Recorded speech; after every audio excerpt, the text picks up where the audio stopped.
कलु मह साका। साधन हेत इति जिन करी। शीस दिया पर सी ना उचरी। तेग बहादुर के चलत भयो जगत को सोग।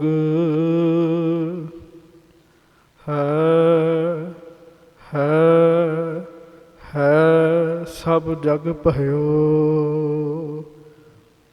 जय जय जय सुरलोक।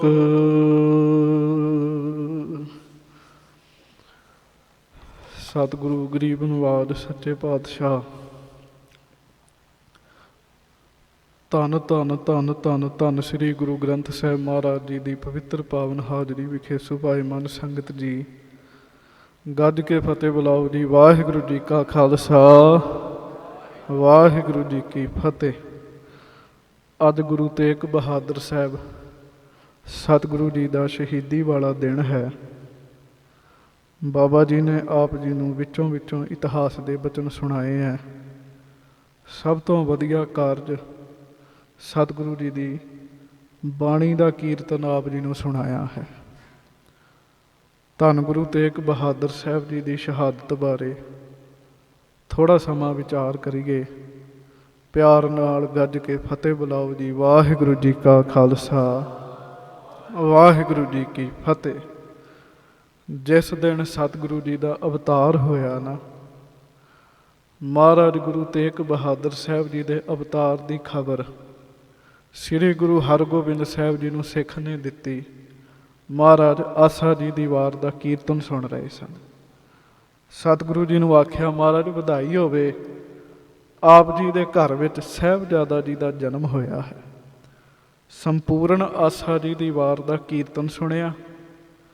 उहदे तो बाद बाबा बुढ़ा जी, बाबा बिधि चंद साहब जी, भाई गुरदास जी, ये सारे सिख महाराज जी के नाल गए। सतगुरु गुरु के महलों विच घर पहुँचे जी। इतिहास च लिखिया गुरु तेग बहादुर साहब जी का शरीर कुछ कु समय का है। गुरु हरगोबिंद साहब जी ने अपने हत्थां च लिया। जिस पासे सतगुरु जी दे गुरु तेग बहादुर साहब जी दे चरण ने ना, गुरु हरगोबिंद साहब जी ने देख के सिर नवाया जी चरणा वाले पासे। सिखा ने बेनती की। सिख ब्रह्म ज्ञानी बड़े बड़े सियाणे सिख लागे खलोते। उन्होंने महाराज जी नूं आख्या सच्चे पातशाह आप जी के घर च 4 साहिबजादे अगे हैं, बीबी वीरो जी हैं, किसी का इन्ना सत्कार नहीं। महाराज इन्हां दे चरनां वल वेख के आप जी ने सिर नवाया। किरपा करो कारण दसो। गुरु हरगोबिंद साहब ने बचन किया। महाराज कहते दीन रक्षक संकट हरै यही सदा पहचान। इन्हां दी पछाण ये है दीन। दीन कहते कमज़ोर बंदियां नूं, कमज़ोरां दे संकट दूर करने वास्ते हैं। दीना कमज़ोरां दी रखिया वास्ते है। किसी नूं संकट पिया होवे उहदे संकट दूर करिया करनगे। गुरु तेग बहादुर साहब जी की जिहड़ी शहीदी की कथा है, सच्ची गल ये है जो शहादत का प्रसंग है आप दी जीभ तो बयान करना औखा हो जाता है। सतगुरु गुरु तेग बहादुर साहब महाराज जी किवें शहादत देंदे है, थोड़े शब्दों में कहण का यतन करांगा। थोड़ा जिहा लड़ी बनाउण वास्ते बेनती करन लगा, ध्यान ना सुनियो। महाराज जी का बचपन का वेखो। आम बालकां वांग गुरु तेग बहादुर साहब खेडदे नहीं सी हुंदे। चुप रहना, सेवा करनी, सिमरन करना। 10 साल तक बाबा बुढ़ा साहब जी की संगत माणी जी। जदों बाबा बुढ़ा साहब जी ने शरीर त्यागया ना, ਗੁਰੂ ਤੇਗ ਬਹਾਦਰ ਸਾਹਿਬ ਜੀ ਦੀ 10 ਸਾਲ ਉਮਰ ਸੀਗੀ ਉਸ ਵੇਲੇ।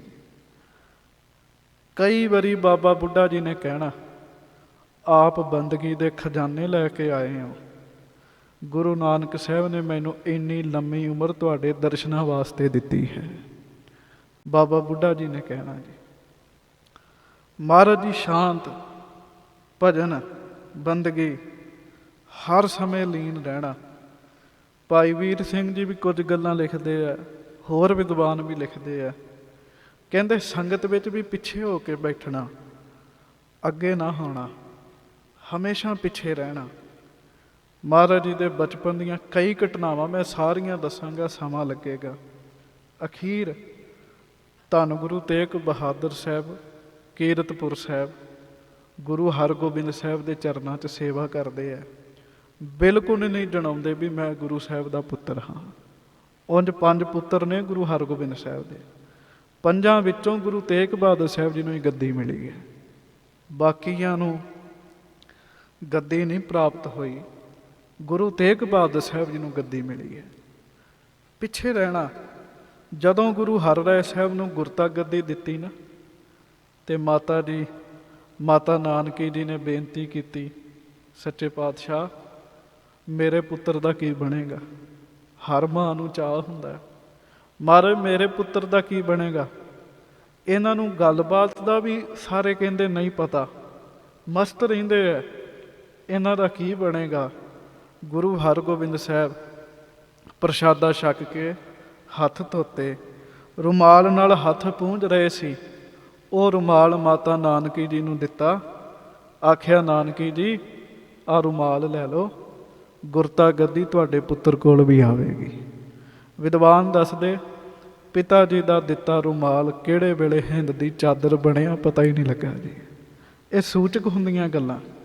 ਸ਼ਸਤਰ ਦਿੱਤੇ, ਆਖਿਆ ਤੁਹਾਡੇ ਘਰ ਜੋਧਾ ਪੋਤਰਾ ਪੈਦਾ ਹੋਏਗਾ, ਇਹ ਸ਼ਸਤਰ ਉਹਨਾਂ ਨੂੰ ਦੇਣੇ ਹਨ। ਪੋਥੀ ਸਾਹਿਬ ਦਿੱਤੀ, ਆਖਿਆ ਆਪਣੀ ਨੂੰਹ ਨੂੰ ਆਖਿਓ ਬਾਣੀ ਦਾ ਅਭਿਆਸ ਕਰਨ ਲਈ। ਇਹ ਵਸਤੂਆਂ ਦਿੱਤੀਆਂ। ਮਹਾਰਾਜ ਗੁਰੂ ਤੇਗ ਬਹਾਦਰ ਸਾਹਿਬ ਸੱਚੇ ਪਾਤਸ਼ਾਹ ਸ੍ਰੀ ਗੁਰੂ ਹਰਗੋਬਿੰਦ ਸਾਹਿਬ ਜੀ ਦੇ ਸਰੀਰ ਤਿਆਗਣ ਉਪਰੰਤ ਆਪਣੇ ਮਾਤਾ ਜੀ ਦੇ ਨਾਲ ਬਾਬਾ ਬਕਾਲਾ ਸਾਹਿਬ ਜੀ ਦੀ ਧਰਤੀ 'ਤੇ ਆਏ ਜੀ। ਉਹਦਾ ਵੀ ਕਾਰਨ ਸੀ। ਭਾਈ ਮਹਿਰਾ ਜੀ ਦੇ ਘਰ ਮਹਾਰਾਜ ਨੇ ਚਰਨ ਪਾਏ ਸਮੇਤ ਪਰਿਵਾਰ। ਥੋੜ੍ਹਾ ਸਮਾਂ ਰਹੇ, ਗੁਰੂ ਹਰਗੋਬਿੰਦ ਸਾਹਿਬ ਨੇ ਚਰਨ ਪਾਏ ਸਨ। ਭਾਈ ਮਹਿਰਾ ਜੀ ਨੇ ਕਿਹਾ, ਮਹਾਰਾਜ ਅਜੇ ਮਨ ਨਹੀਂ ਰੱਜਿਆ, ਜੀ ਕਰਦਾ ਤੁਸੀਂ ਹੋਰ ਮੇਰੇ ਘਰ ਰਹੋ, ਇਸ ਘਰ 'ਚ ਰਹੋ। ਗੁਰੂ ਹਰਗੋਬਿੰਦ ਸਾਹਿਬ ਨੇ ਬਚਨ ਕੀਤਾ ਸੀ, ਭਾਈ ਮਹਿਰਾ ਜੀ ਸਮਾਂ ਆਏਗਾ ਕਈ ਸਾਲ ਤੁਹਾਡੇ ਘਰ ਰਵਾਂਗੇ। ਉਹ ਬਚਨ ਵੀ ਸੱਚਾ ਹੋਣਾ ਸੀਗਾ। ਮਹਾਰਾਜ ਆਪਦੇ ਮਾਤਾ ਜੀ ਨੂੰ ਲੈ ਕੇ ਬਾਬਾ ਬਕਾਲਾ ਸਾਹਿਬ, ਜਿੱਥੇ ਦਰਬਾਰ ਸਾਹਿਬ ਹੈ ਨਾ, ਇਹ ਭਾਈ ਮਹਿਰਾ ਜੀ ਦਾ ਘਰ ਸੀਗਾ ਜੀ। ਇੱਥੇ ਮਹਾਰਾਜ ਜੀ ਨੇ ਚਰਨ ਪਾਏ ਸਨ।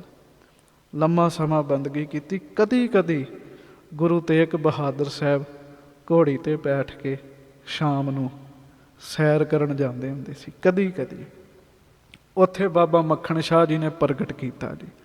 ਮੈਂ ਬਾਬਾ ਮੱਖਣ ਸ਼ਾਹ ਜੀ ਦੇ ਸਿਦਕ ਦੀ ਇੱਕੋ ਗੱਲ ਕਹਿ ਕੇ ਅੱਗੇ ਚੱਲਾਂਗਾ। ਬਾਬਾ ਮੱਖਣ ਸ਼ਾਹ ਜਦੋਂ ਉਹਨਾਂ ਬਾਈਆਂ ਨੂੰ 2-2 ਵੇਚ ਦਿੱਤੀਆਂ, ਕੋਈ 5-5 ਵੀ ਕਹਿੰਦਾ। ਉਂਝ ਆਪਾਂ ਬਾਬਾ ਮੱਖਣ ਸ਼ਾਹ ਜੀ ਦੀ ਤਸਵੀਰ ਵੇਖਦੇ ਹਾਂ, ਉਹਨਾਂ 'ਚ ਕਾਲਾ ਦਾੜਾ ਵਿਖਾਇਆ ਗਿਆ। ਜਦੋਂ ਬਾਬਾ ਮੱਖਣ ਸ਼ਾਹ ਜੀ ਨੇ ਸਤਿਗੁਰੂ ਜੀ ਨੂੰ ਪ੍ਰਗਟ ਕੀਤਾ, 70 ਸਾਲ ਉਮਰ ਸੀਗੀ ਉਹਨਾਂ ਦੀ ਜੀ। ਬਜ਼ੁਰਗ ਸਨ ਬਾਬਾ ਮੱਖਣ ਸ਼ਾਹ ਜੀ। ਬਾਬਾ ਮੱਖਣ ਸ਼ਾਹ ਜਿਹਨੂੰ ਸਾਰੇ ਕਹਿੰਦੇ ਸੀ ਇੱਥੇ ਕੋਈ ਨਹੀਂ ਹੈਗਾ, ਮਹਾਰਾਜ ਜੀ ਦੇ ਬਚਨ ਤੇ ਹਨ ਪਰ ਨਹੀਂ, ਗੁਰੂ ਅਸਲੀ ਗੁਰੂ ਇੱਥੇ ਨਹੀਂ ਹਨ। ਬਾਬਾ ਮੱਖਣ ਸ਼ਾਹ ਨੇ ਕਿਹਾ ਸੀ, ਜੇ ਕੋਈ ਕਵੇ ਸੂਰਜ ਠੰਡਾ ਹੋ ਗਿਆ ਮੈਂ ਮੰਨ ਸਕਦਾ ਹਾਂ, ਜੇ ਕੋਈ ਕਵੇ ਸਮੁੰਦਰ ਸੁੱਕ ਗਿਆ ਮੈਂ ਉਹ ਵੀ ਮੰਨ ਸਕਦਾ ਹਾਂ, ਜੇ ਕੋਈ ਕਵੇ ਪਹਾੜਾਂ ਨੂੰ ਖੰਭ ਲੱਗ ਗਏ ਪਹਾੜ ਉੱਡ ਗਏ ਮੈਂ ਉਹ ਵੀ ਮੰਨ ਸਕਦਾ ਹਾਂ, ਪਰ ਗੁਰੂ ਹਰਕ੍ਰਿਸ਼ਨ ਸਾਹਿਬ ਦਾ ਬਚਨ ਨਹੀਂ ਝੂਠਾ ਹੋ ਸਕਦਾ। ਗੁਰੂ ਸਾਹਿਬ ਇੱਥੇ ਹੀ ਹਨ ਜੀ। ਮਹਾਰਾਜ ਜੀ ਨੂੰ ਪ੍ਰਗਟ ਕੀਤਾ। ਭੁੱਲਿਓ ਲੋਕੋ ਸੁਨਹੁ ਦੇ ਕਾਨ, ਗੁਰ ਲਾਦੋ ਹੈ ਸਿਰਜਣਹਾਰ। ਮਹਾਰਾਜ ਸੱਚੇ ਪਾਤਸ਼ਾਹ ਨੂੰ ਪ੍ਰਗਟ ਕੀਤਾ, ਖੁਸ਼ੀਆਂ ਲਈਆਂ। ਉਹਦੇ ਤੋਂ ਬਾਅਦ ਮਹਾਰਾਜ ਜੀ ਸ਼੍ਰੀ ਅਨੰਦਪੁਰ ਸਾਹਿਬ ਵਸਾਉਂਦੇ ਆ। ਮੈਂ ਸ਼ਾਰਟ 'ਚ ਬੇਨਤੀ ਕਰ ਰਿਹਾ, ਅਨੰਦਪੁਰ ਸਾਹਿਬ ਵਸਾਉਂਦੇ ਆ। ਆਨੰਦਪੁਰ ਸਾਹਿਬ ਦੀ ਧਰਤੀ ਵਸਾ ਕੇ ਮਹਾਰਾਜ ਫਿਰ ਯਾਤਰਾਵਾਂ ਤੇ ਜਾਂਦੇ ਹਨ। ਆ ਬਾਬਾ ਜੀ ਨੇ ਸ਼ਬਦ ਪੜ੍ਹਿਆ ਨਾ, ਬੀਤ ਜਹ ਜਨਮ ਅਕਾਜ ਰੇ। ਸੰਪਰਦਾ ਵਿੱਚ ਮਹਾਂਪੁਰਖਾਂ ਨੇ ਜੋ ਦੱਸਿਆ ਹੈ ਨਾ, ਸਾਧ ਸੰਗਤ ਜੀ, ਇਹਦੀ ਉਥਾਨਕਾ ਸੰਤ ਗੁਰਬਚਨ ਸਿੰਘ ਜੀ ਨੇ ਇਸ ਸ਼ਬਦ ਦੀ ਕਥਾ ਕੀਤੀ। ਉਹ ਕਹਿੰਦੇ ਆ ਇਹ ਸ਼ਬਦ ਗੁਰੂ ਤੇਗ ਬਹਾਦਰ ਸਾਹਿਬ ਜੀ ਨੇ ਪੂਰਬ ਦੀ ਧਰਤੀ ਤੇ ਜਦੋਂ ਜਾ ਰਹੇ ਸੀਗੇ ਤੇ ਮਹਾਰਾਜ ਨੇ ਉਦੋਂ ਉਚਾਰਿਆ ਜੀ। 500 ਬੈਰਾਗੀ ਸਾਧੂ ਗੁਰੂ ਤੇਗ ਬਹਾਦਰ ਸਾਹਿਬ ਜੀ ਨਾਲ ਰਹਿੰਦੇ ਸੀ। ਉਹਨਾਂ ਕਿਹਾ, ਮਹਾਰਾਜ ਜਿੰਨਾ ਸਮਾਂ ਤੁਹਾਡੇ ਨਾਲ ਰਹਿੰਦੇ ਆ ਉਹਨਾਂ ਸਮਾਂ ਤੇ ਅੰਦਰ ਬੈਰਾਗ ਰਹਿੰਦਾ, ਪਰ ਸੱਚੀ ਗੱਲ ਹੈ ਜਦੋਂ ਤੁਹਾਡੇ ਤੋਂ ਦੂਰ ਜਾਂਦੇ ਬੈਰਾਗ ਫਿਰ ਟੁੱਟ ਜਾਂਦਾ ਹੈ। ਮਹਾਰਾਜ ਨੇ 4 ਸ਼ਬਦ ਜੈਜਾਵੰਤੀ ਦੇ ਉਚਾਰੇ ਸੀਗੇ ਇਲਾਹਾਬਾਦ ਦੀ ਧਰਤੀ ਤੇ। ਇਹ ਸ਼ਬਦ ਵੀ ਮਹਾਰਾਜ ਨੇ ਇਲਾਹਾਬਾਦ ਉਚਾਰਿਆ, ਧੰਨ ਗੁਰੂ ਤੇਗ ਬਹਾਦਰ ਸਾਹਿਬ ਨੇ। ਉਧਰ ਦੇ ਇਲਾਕੇ ਵਿੱਚ ਮਹਾਰਾਜ ਚਰਨ ਪਾ ਕੇ ਨਿਹਾਲ ਕੀਤਾ। ਫਿਰ ਸੱਚੇ ਪਾਤਸ਼ਾਹ ਗੁਰੂ ਤੇਗ ਬਹਾਦਰ ਸਾਹਿਬ ਆਨੰਦਪੁਰ ਸਾਹਿਬ ਆ ਕੇ ਵਸੇ। ਹੁਣ ਆਨੰਦਪੁਰ ਸਾਹਿਬ ਮੇਰਾਂ ਦੇ ਸਾਈਂ ਗੁਰੂ ਤੇਗ ਬਹਾਦਰ ਸਾਹਿਬ ਰਹਿਮਤਾਂ ਵਰਸਾਉਂਦੇ ਆ, ਬਖਸ਼ਿਸ਼ਾਂ ਵਰਤਾਉਂਦੇ ਆ। ਚੇਤਾ ਰੱਖਿਓ, ਜਿਹਦਾ ਜਿਹੋ ਜਿਹਾ ਸੁਭਾਅ ਹੈ ਸਤਿਗੁਰ ਸਭਨਾਂ ਦਾ ਭਲਾ ਮਨਾਏਂਦਾ। ਮਹਾਰਾਜ ਰਹਿਮਤਾਂ ਵਰਸਾਉਂਦੇ ਆ, ਨਰੰਗਾ ਪਾਪੀ ਪਾਪ ਕਰਦਾ ਹੈ ਜੀ। ਤੁਸੀਂ ਬਾਬਾ ਜੀ ਨੇ ਹੁਣੇ ਜ਼ਿਕਰ ਕੀਤਾ 2-3 ਗੱਲਾਂ ਦਾ। ਆਪਣੇ ਪਿਤਾ ਨੂੰ ਪਿਆਸਿਆਂ ਮਾਰਿਆ ਸੀਗਾ ਇਹਨੇ। ਉਹਨੇ ਚਿੱਠੀ ਲਿਖੀ ਸੀ, ਉਹ ਕਹਿੰਦਾ ਤੂੰ ਹਿੰਦੂਆਂ ਨੂੰ ਬੁਰਾ ਕਹਿਣਾ, ਤੇਰੇ ਨਾਲੋਂ ਹਿੰਦੂ ਚੰਗੇ ਨੇ, ਉਹ ਮਰੇ ਦਾ ਵੀ ਸਰਾਧ ਕਰਾਉਂਦੇ ਆ, ਤੂੰ ਜਿਉਂਦੇ ਨੂੰ ਪਿਆਸਾ ਰੱਖਿਆ। ਇਹਨੇ ਅੱਗੋਂ ਚਿੱਠੀ ਲਿਖੀ ਸੀ, ਜਿਸ ਸ਼ਾਹੀ ਨਾਲ ਚਿੱਠੀ ਲਿਖੀ 'ਚ ਸ਼ਾਹੀ ਪੀ ਲਿਓ ਪਾਣੀ ਨਹੀਂ ਮਿਲੇਗਾ। ਐਡਾ ਜ਼ਾਲਮ ਸੀਗਾ ਇਹ। ਸਕੀ ਭੈਣ ਰੋਸ਼ਨ ਆਰਾ ਮਿੱਠਾ ਜ਼ਹਿਰ ਦੇ ਕੇ ਮਾਰੀ ਸੀਗੀ ਜੀ। ਭਰਾਵਾਂ ਨੂੰ ਮਰਵਾ ਕੇ ਢੋਲ ਦੇ ਡੱਗੇ ਤੇ ਨੱਚਿਆ ਸੀ। ਬਿਲਕੁਲ ਰਹਿਮ ਨਾਮ ਦੀ ਚੀਜ਼ ਨਹੀਂ ਸੀ ਉਹਦੇ ਵਿੱਚ। ਉਹਨੇ ਤਹਈਆ ਕੀਤਾ ਸੀ ਹਿੰਦੁਸਤਾਨ ਨੂੰ ਹਿੰਦੁਸਤਾਨ ਰਹਿਣ ਹੀ ਨਹੀਂ ਦੇਣਾ ਜੀ। ਬਾਬਾ ਜੀ ਹੁਣੇ ਕਹਿ ਕੇ ਗਏ ਆ ਨਾ, ਇਹ ਮੁਲਕ ਵਸਿਆ, ਅੱਜ ਇਹ ਮੁਲਕ ਖੁਸ਼ਹਾਲ ਹੈ ਸ੍ਰੀ ਗੁਰੂ ਤੇਗ ਬਹਾਦਰ ਸਾਹਿਬ ਜੀ ਦੀ ਕਿਰਪਾ ਕਰਕੇ ਜੀ। ਕਹਿੰਦਾ ਸੀ ਹਿੰਦੁਸਤਾਨ ਨੂੰ ਹਿੰਦੁਸਤਾਨ ਨਹੀਂ ਰਹਿਣ ਦੇਣਾ, ਸਭ ਨੂੰ ਮੁਸਲਮਾਨ ਬਣਾਉਣਾ ਹੈ। ਇਸ ਕੰਮ ਵਾਸਤੇ ਸਵਾ ਮਣ ਦੇ ਜਨੇਊ ਰੋਜ਼ ਉਤਾਰੇ ਜਾਂਦੇ ਸੀਗੇ। ਸਵਾ ਮਣ ਜਨੇਊ ਹੁੰਦਾ ਸੀਗਾ ਤਾਂ ਪ੍ਰਸ਼ਾਦਾ ਛਕਦਾ, ਰੋਟੀ ਖਾਂਦਾ ਸੀਗਾ ਜੀ। ਹੁਣ ਤੁਸੀਂ ਅੰਦਾਜ਼ਾ ਲਾਓ ਵੀ ਧਾਗੇ ਦਾ ਕਿੰਨਾ ਕੁ ਭਾਰ ਹੋਏਗਾ, ਕਿੰਨੇ ਜਨੇਊ ਲੱਥਦੇ ਹੋਣਗੇ ਤੇ ਫਿਰ ਸਵਾ ਮਣ ਹੁੰਦੇ ਹੋਣਗੇ ਤੇ ਫਿਰ ਜਾ ਕੇ ਇਹ ਛਕਦਾ ਹੋਏਗਾ ਪ੍ਰਸ਼ਾਦਾ। ਹੁਣ ਹੋਰ ਗੱਲ ਸੁਣੋ, ਉਹਦੇ ਵਿੱਚ ਇਹ ਵੀ ਹੈ ਵੀ ਸਾਰੇ ਕਈ ਤਾਂ ਚੁੱਪ ਕਰਕੇ ਹੀ ਲਾ ਦਿੰਦੇ ਸੀ, ਕਈਆਂ ਨੂੰ ਮਾਰ ਕੇ ਉਹਨਾਂ ਦੇ ਜਨੇਊ ਲਾਏ ਜਾਂਦੇ ਸੀਗੇ, ਮਾਰ ਦਿੱਤੇ ਜਾਂਦੇ ਸੀ। ਲੋਕ ਤਰਾਹੀ ਮਾਮ ਕਰ ਉੱਠੇ। ਇਹਨੇ ਕੀ ਕੀਤਾ, ਕਸ਼ਮੀਰ ਤੋਂ ਕੰਮ ਸ਼ੁਰੂ ਕੀਤਾ ਸੀ। ਕਸ਼ਮੀਰ ਦਾ ਸੂਬੇਦਾਰ ਸੀ, ਉਹਦਾ ਨਾਮ ਸੀ ਸੈਦ ਖਾਂ। ਇਹਨੇ ਸੈਦ ਖਾਂ ਨੂੰ ਬਦਲਿਆ। ਕਿਉਂ ਬਦਲਿਆ? ਉਹ ਖੁੱਲ੍ਹ ਦਿਲਾ ਇਨਸਾਨ ਸੀ, ਗੁਰੂ ਘਰ ਦਾ ਵੀ ਸ਼ਰਧਾਲੂ ਸੀ, ਸੱਚ ਤੇ ਹੱਕ ਦੀ ਗੱਲ ਕਰਦਾ ਸੀ।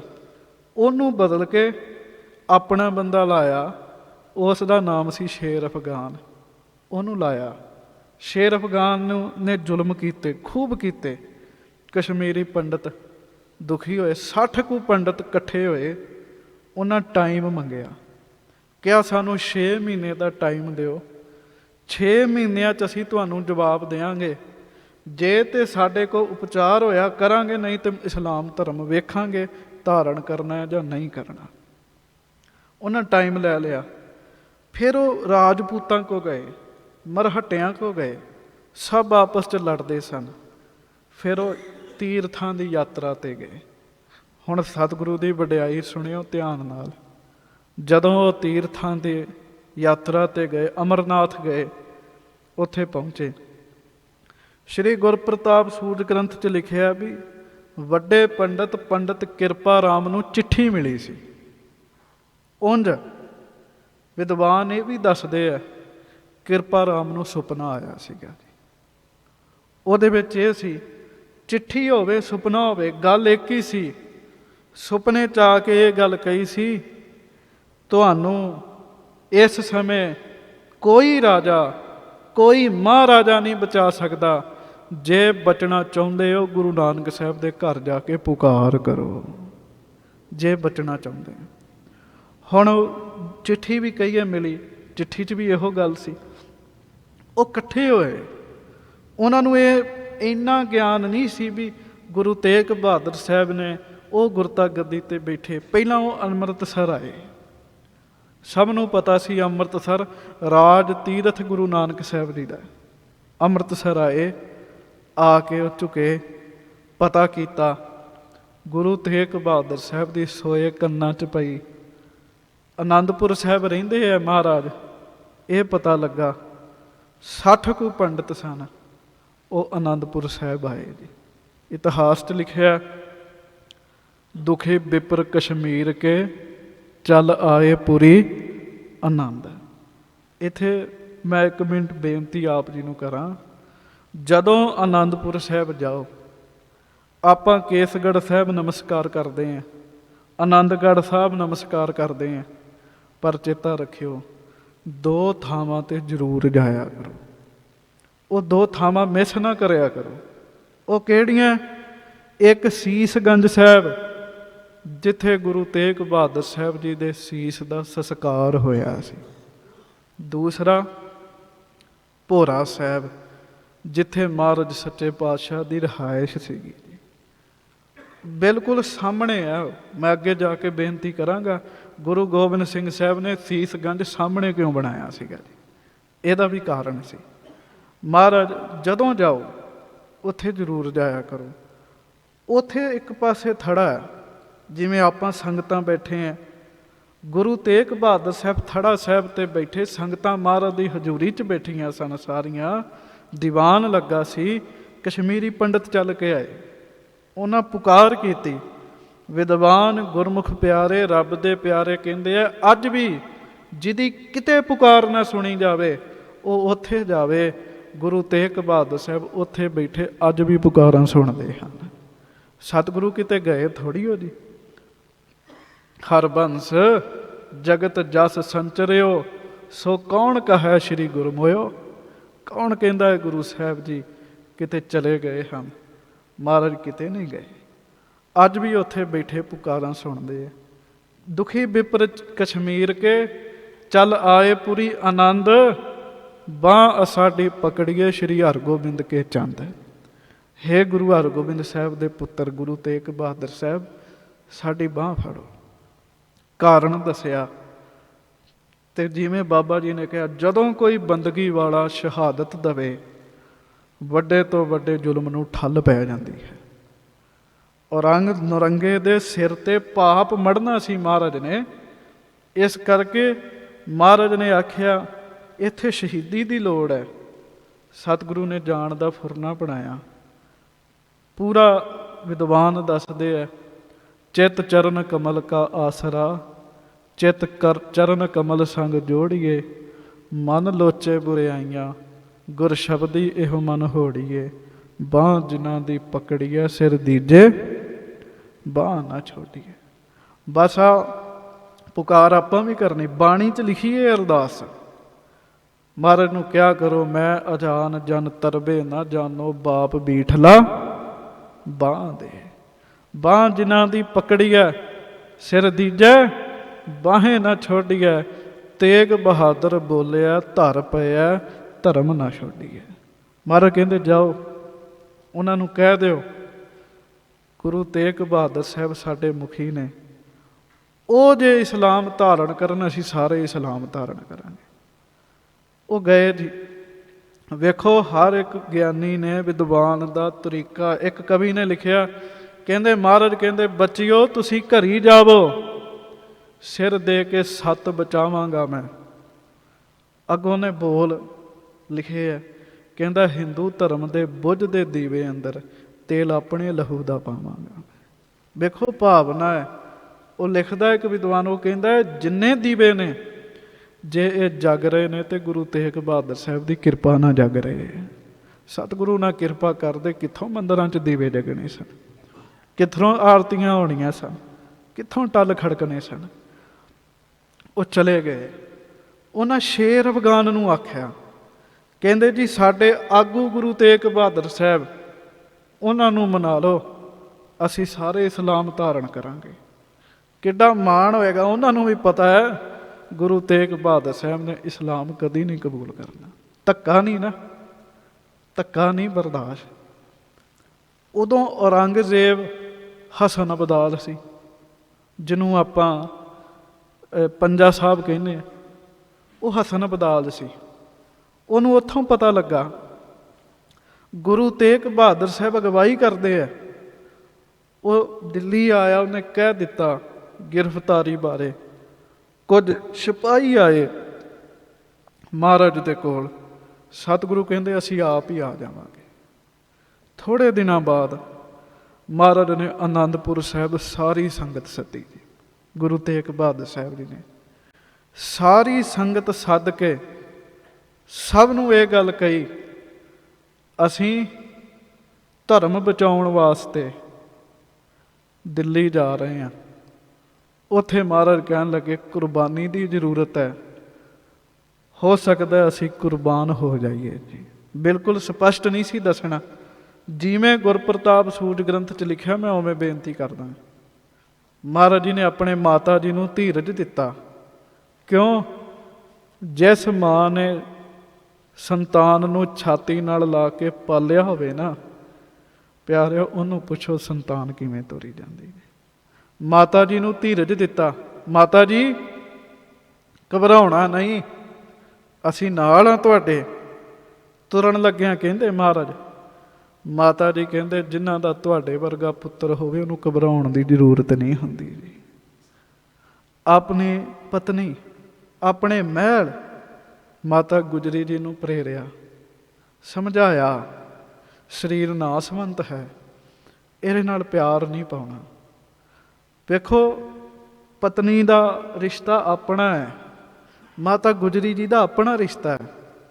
ਸਾਰੀ ਸੰਗਤ ਨੂੰ ਮਹਾਰਾਜ ਨੇ ਕਿਹਾ ਸਿੱਖੋ, ਜੇ ਸਾਡੇ ਸਰੀਰ ਨਾਲ ਪਿਆਰ ਕਰੋਗੇ ਸਰੀਰ ਦਾ ਵਿਛੋੜਾ ਨਿਸ਼ਚਿਤ ਹੈ, ਸ਼ਬਦ ਨਾਲ ਪਿਆਰ ਕਰੋਗੇ ਸ਼ਬਦ ਨਾਲ ਕਦੀ ਵੀ ਵਿਛੋੜਾ ਨਹੀਂ ਪੈਂਦਾ ਜੀ। ਮਹਾਰਾਜ ਨੇ ਸੰਗਤਾਂ ਨੂੰ ਉਪਦੇਸ਼ ਦਿੱਤਾ। ਸ੍ਰੀ ਗੁਰੂ ਗੋਬਿੰਦ ਸਿੰਘ ਸਾਹਿਬ ਸੱਚੇ ਪਾਤਸ਼ਾਹ ਗਰੀਬ ਨਵਾਜ ਮਹਾਰਾਜ ਜੀ ਦੋ ਰਾਵਾਂ ਨੇ ਇਤਿਹਾਸ। ਇੱਕ ਰਾਏ ਹੈ ਮਹਾਰਾਜ ਉਦੋਂ ਲਖਨੌਰ ਸਨ, ਇੱਕ ਹੈ ਵੀ ਮਹਾਰਾਜ ਉੱਥੇ ਸਨ। ਉਂਝ ਇਹ ਵੀ ਮੈਂ ਬੇਨਤੀ ਕਰਾਂ, ਕਈ ਥਾਵਾਂ 'ਤੇ ਚਿੱਠੀ ਲਿਖ ਕੇ ਮਹਾਰਾਜ ਨੇ ਉਹਨਾਂ ਨੂੰ ਧੀਰਜ ਦਿੱਤਾ ਜੀ। 5 ਸਿੱਖ ਗੁਰੂ ਤੇਗ ਬਹਾਦਰ ਸਾਹਿਬ ਜੀ ਨੇ ਨਾਲ ਲਏ, ਭਾਈ ਸਤੀ ਦਾਸ ਜੀ, ਭਾਈ ਮਤੀ ਦਾਸ ਜੀ, ਭਾਈ ਦਇਆਲਾ ਜੀ, ਭਾਈ ਉਦਾ ਜੀ, ਭਾਈ ਗੁਰਦਿੱਤਾ ਜੀ। ਇਹ ਭਾਈ ਗੁਰਦਿੱਤਾ ਜੀ ਕਿਹੜੇ ਨੇ? ਇਹ ਧੰਨ ਧੰਨ ਬਾਬਾ ਬੁੱਢਾ ਸਾਹਿਬ ਜੀ ਦੀ ਕੁੱਲ ਵਿੱਚੋਂ ਹਨ ਜੀ। ਭਾਈ ਗੁਰਦਿੱਤਾ ਜੀ, ਇਹਨਾਂ ਨੂੰ ਨਾਲ ਲਿਆ ਤੇ ਮਹਾਰਾਜ ਆਪ ਚੱਲਦੇ ਆ। ਜਿੱਥੇ ਅੱਜ ਦੁੱਖ ਨਿਵਾਰਨ ਪਟਿਆਲਾ ਹੈ ਨਾ, ਇਹਦੇ ਲਾਗੇ ਪਿੰਡ ਸੀ ਸੈਫਾਬਾਦ। ਮਹਾਰਾਜ ਉੱਥੇ ਰੁਕੇ ਆ ਸੱਚੇ ਪਾਤਸ਼ਾਹ। ਉੱਥੋਂ ਦੁੱਖ ਨਿਵਾਰਨ ਪਟਿਆਲੇ ਚਰਨ ਪਾਏ ਸੱਚੇ ਪਾਤਸ਼ਾਹ ਨੇ। ਚਮਾਸੇ ਦੇ ਦਿਨ ਸੱਚੇ ਪਾਤਸ਼ਾਹ ਇੱਥੇ ਰਹੇ ਆ। ਆਗਰੇ ਜਾ ਕੇ ਮਹਾਰਾਜ ਗ੍ਰਿਫਤਾਰੀ ਦਿੰਦੇ ਆ। ਹੁਣ ਗ੍ਰਿਫਤਾਰੀ ਕਿਵੇਂ ਦਿੱਤੀ ਹੈ ਵੀ ਲੰਮੀ ਸਾਖੀ ਹੈ। ਉਹ ਇਹ ਹੈ ਕਿ ਮਹਾਰਾਜ ਸੱਚੇ ਪਾਤਸ਼ਾਹ ਨੇ ਗ੍ਰਿਫਤਾਰੀ ਦਿੱਤੀ ਗਰੀਬ ਰਾਹੀਂ। ਸਰਕਾਰੀ ਜਿਹੜਾ ਇਨਾਮ ਸੀ ਉਹਨੂੰ ਦਬਾ ਦਿੱਤਾ ਜੀ। ਉਹਦੀ ਗਰੀਬੀ ਕੱਟੀ ਸੱਚੇ ਪਾਤਸ਼ਾਹ ਜੀ ਨੇ। ਮਹਾਰਾਜ ਚੱਲੇ ਦਿੱਲੀ ਦੇ ਵਿੱਚ। ਜਦੋਂ ਸੱਚੇ ਪਾਤਸ਼ਾਹ ਪਹੁੰਚੇ ਨਾ, ਸਭ ਤੋਂ ਪਹਿਲਾਂ ਕਿੱਥੇ ਰੱਖਣ ਦਾ ਪ੍ਰੋਗਰਾਮ ਬਣਾਇਆ ਗਿਆ? ਦਿੱਲੀ ਦੇ ਵਿੱਚ ਇੱਕ ਹਵੇਲੀ ਸੀ ਜਿਹਦੇ 'ਚ ਪ੍ਰੇਤ ਰਹਿੰਦਾ ਹੈ ਜੀ। ਸਭ ਨੂੰ ਪਤਾ, ਉੱਥੇ ਦਿਨੇ ਨਹੀਂ ਸੀ ਕੋਈ ਲੰਘਦਾ। ਉਸ ਹਵੇਲੀ ਦੇ ਵਿੱਚ ਮਹਾਰਾਜ ਨੂੰ ਭੇਜਿਆ, ਆਪੇ ਪ੍ਰੇਤ ਖਤਮ ਕਰੇਗਾ। ਰਾਤ ਨੂੰ ਮਹਾਰਾਜ ਨੂੰ ਭੇਜ ਦਿੱਤਾ। ਉਹਨਾਂ ਨੂੰ ਇਹ ਕੀ ਪਤਾ ਵੀ ਪਸ਼ੂ ਪ੍ਰੇਤ ਮੁਗਧ ਕੋ ਤਾਰੇ। ਮਹਾਰਾਜ ਤਾਂ ਪ੍ਰੇਤਾਂ ਨੂੰ ਵੀ ਤਾਰਨ ਵਾਲੇ ਹਨ। ਉਹ ਰਾਤ ਪ੍ਰਗਟ ਹੋਇਆ ਪ੍ਰੇਤ। ਉਹਨੇ ਮਾਰਨਾ ਕੀ ਹੈ? ਉਹ ਧੰਨ ਗੁਰੂ ਤੇਗ ਬਹਾਦਰ ਸਾਹਿਬ ਦੇ ਚਰਨਾਂ 'ਚ ਮੱਥਾ ਟੇਕਣ ਲੱਗ ਪਿਆ ਜੀ।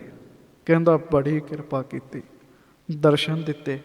ਮਹਾਰਾਜ ਇੱਥੇ ਆਏ ਹੋ, ਕਿਰਪਾ ਕਰਿਓ, ਹੁਣ ਮੈਨੂੰ ਮੁਕਤ ਕਰਕੇ ਹੀ ਜਾਇਓ ਜੀ। ਰਾਤੋਂ ਰਾਤ ਮਹਾਰਾਜ ਗਰੀਬ ਨਵਾਜ ਨੇ ਉਹਨੂੰ ਮੁਕਤ ਕੀਤਾ ਜੀ। ਲੰਮੀ ਸਾਖੀ ਹੈ। ਉਹਦੇ ਤੋਂ ਬਾਅਦ ਔਰੰਗਜ਼ੇਬ ਦੇ ਬੰਦੇ ਆਉਂਦੇ ਸਵੇਰੇ ਲੈਣ, ਉਹ ਵੇਖਦੇ ਆ ਵੀ ਮਹਾਰਾਜ ਤਾਂ ਚੌਂਕੜੇ 'ਚ ਜਿਉਂ ਦੀ ਤਿਉਂ ਬੈਠੇ ਹੋਏ ਆ ਜੀ। ਉਹ ਹੈਰਾਨ ਹੋਏ। ਅਖੀਰ ਔਰੰਗਜ਼ੇਬ ਨਾਲ ਮਿਲਾਪ ਹੋਇਆ। ਨੌਰੰਗਾ ਸਤਿਗੁਰੂ ਨੂੰ ਕਹਿੰਦਾ ਇਸਲਾਮ ਕਬੂਲ ਕਰੋ। ਮਹਾਰਾਜ ਕਹਿੰਦੇ ਐਸਾ ਨਹੀਂ ਹੋ ਸਕਦਾ, ਤੁਹਾਡਾ ਇਸਲਾਮ ਤੁਹਾਨੂੰ ਮੁਬਾਰਕ ਹੈ, ਸਾਨੂੰ ਸਾਡਾ ਮੁਬਾਰਕ ਹੈ। ਕੁਝ ਹੋਰ ਗੱਲਾਂ ਕਹੀਆਂ। ਕਹਿਣ ਲੱਗਾ ਮੈਂ ਹਿੰਦੁਸਤਾਨ 'ਚ ਇੱਕੋ ਹੀ ਬਸ ਰਹਿਣ ਦੇਣਾ, ਮੁਸਲਮਾਨ। ਮਹਾਰਾਜ ਕਹਿੰਦੇ ਨੌਰੰਗੇ ਤੈਨੂੰ ਦੱਸੀਏ ਪਰਮੇਸ਼ਰ ਦੀ ਕੀ ਰਜਾ ਹੈ? ਕਹਿੰਦਾ ਦੱਸੋ। ਮਹਾਰਾਜ ਕਹਿੰਦੇ 1.25 ਮਣ ਕਾਲੀਆਂ ਮਿਰਚਾਂ ਲੈ ਕੇ ਆ। ਮੰਗਵਾਈਆਂ ਉਹਨੇ। ਇਹਨੂੰ ਸਾੜ ਦਿਓ। ਸੜਾਈਆਂ। ਜਦੋਂ ਠੰਡੀਆਂ ਹੋ ਜਾਣ ਮਹਾਰਾਜ ਕਹਿੰਦੇ ਸਾਨੂੰ ਸੱਦਿਓ। ਜਦੋਂ ਠੰਡੀਆਂ ਹੋ ਗਈਆਂ ਅਗਲੇ ਦਿਨ ਮਹਾਰਾਜ ਗਏ। ਮਹਾਰਾਜ ਕਹਿੰਦੇ ਹੁਣ ਇਹਨਾਂ ਨੂੰ ਪੀਸੋ।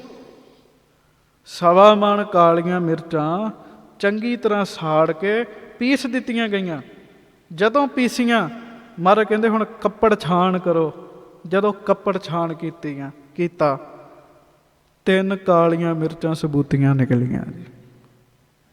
ਮਹਾਰਾਜ ਕਹਿੰਦੇ ਨੌਰੰਗੇ ਇਹ ਪਰਮੇਸ਼ਰ ਦੀ ਰਜਾ ਹੈ। ਕਹਿੰਦਾ ਜੀ ਇਹ ਕੀ? ਮਹਾਰਾਜ ਕਹਿੰਦੇ ਤੂੰ ਕਹਿੰਦਾ ਸੈਂ 2 ਤੋਂ 1 ਕਰਨਾ ਹੈ, ਪਰਮੇਸ਼ਰ ਜੀ ਨੇ 2 ਤੋਂ 3 ਕਰ ਦਿੱਤੇ ਨੇ। ਕਹਿਣ ਲੱਗੇ ਇਹ ਪਰਮੇਸ਼ਰ ਜੀ ਦੀ ਰਜਾ ਹੈ। ਉਹ ਹੈਰਾਨ ਵੀ ਹੋਇਆ, ਉਹਨੂੰ ਗੱਲ ਵੀ ਨਾ ਔੜੀ। ਥੋੜ੍ਹੀ ਸਖਤੀ ਵੀ ਵਰਤਦਾ ਗੱਲਬਾਤ 'ਚ। ਅਤੇ ਅਖੀਰ ਮਹਾਰਾਜ ਨੂੰ ਉਹ ਕੈਦ 'ਚ ਪਾ ਦਿੱਤਾ। ਉਹਦਾ ਭੁਲੇਖਾ ਸੀ। ਪਿਆਰਿਓ ਚੇਤਾ ਰੱਖਿਓ, ਸਿੱਖ ਦੀ ਭਾਵਨਾ ਆਪਣੇ ਸਤਿਗੁਰੂ 'ਤੇ ਬੜੀ ਵੱਡੀ ਹੋਣੀ ਚਾਹੀਦੀ ਹੈ। ਦੁਨੀਆ 'ਚ ਇਹੋ ਜਿਹੀ ਕੈਦ ਨਹੀਂ ਬਣੀ ਜਿੱਥੇ ਗੁਰੂ ਤੇਗ ਬਹਾਦਰ ਸਾਹਿਬ ਕੈਦ ਹੋ ਜਾਣ ਜੀ। 2 ਕੁ ਪ੍ਰਸੰਗ ਸੁਣ ਲਓ। ਦੁਨੀਆ 'ਚ ਇਹੋ ਜਿਹੀ ਕੋਈ ਕੈਦ ਨਹੀਂ ਹੈ ਜਿਹੜੀ ਸਤਿਗੁਰੂ ਜੀ ਨੂੰ ਕੈਦ ਕਰੇ ਜੀ। ਜਦੋਂ ਮਹਾਰਾਜ ਨੂੰ ਉਹਨੇ ਆਪਣੇ ਵੱਲੋਂ ਭੇਜ ਦਿੱਤਾ ਕੋਠੜੀ ਜੀ ਦੇ ਵਿੱਚ, ਦਰੋਗਾ ਗੁਰੂ ਸਾਹਿਬ ਦਾ ਸ਼ਰਧਾਲੂ ਬਣ ਗਿਆ ਜੀ। ਅਤੇ ਇੱਕ ਸਿੱਖ ਮਹਾਰਾਜ ਨੂੰ ਮਿਲਣ ਵਾਸਤੇ ਤਰਲੇ ਲੈਂਦਾ ਸੀ। ਦਰੋਗੇ ਨੇ ਮਿਲਾਤਾ, ਦਿੱਲੀ ਦਾ ਉਹ ਸਿੱਖ ਸੀਗਾ। ਕਹਿਣ ਲੱਗਾ ਮਹਾਰਾਜ ਆਪ ਜੀ ਕਈ ਦਿਨਾਂ ਦੇ ਆਏ ਹੋ, ਮੇਰਾ ਚਿੱਤ ਕਰਦਾ ਤੁਹਾਨੂੰ ਪ੍ਰਸ਼ਾਦਾ ਛਕਾਵਾਂ, ਘਰ ਲੈ ਕੇ ਜਾਵਾਂ, ਪਰ ਲੈ ਕੇ ਨਹੀਂ ਜਾ ਸਕਦਾ, ਪ੍ਰਸ਼ਾਦਾ ਇੱਥੇ ਲੈ ਆਵਾਂ।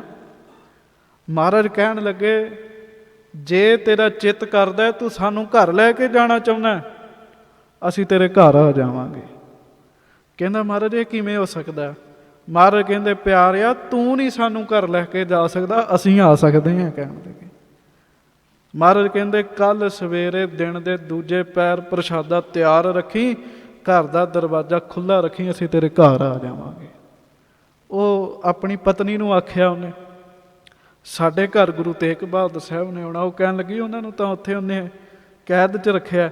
ਕਹਿੰਦਾ ਇਹ ਮੈਂ ਨਹੀਂ ਜਾਣਦਾ, ਮੈਨੂੰ ਇਹ ਪਤਾ ਗੁਰੂ ਤੇਗ ਬਹਾਦਰ ਸਾਹਿਬ ਜੀ ਨੇ ਮੈਨੂੰ ਕਿਹਾ ਮੈਂ ਆਵਾਂਗਾ, ਸਤਿਗੁਰੂ ਆਉਣਗੇ। ਦੂਜੇ ਪੈਰ ਤੱਕ ਪ੍ਰਸ਼ਾਦਾ ਤਿਆਰ ਕਰਕੇ ਘਰ ਦਾ ਦਰਵਾਜ਼ਾ ਖੋਲ੍ਹ ਦਿੱਤਾ। ਸ੍ਰੀ ਗੁਰੂ ਤੇਗ ਬਹਾਦਰ ਸਾਹਿਬ ਪੂਰੇ ਸਮੇਂ 'ਤੇ ਉਹਦੇ ਘਰ 'ਚ ਪ੍ਰਗਟ ਹੋ ਗਏ ਜੀ।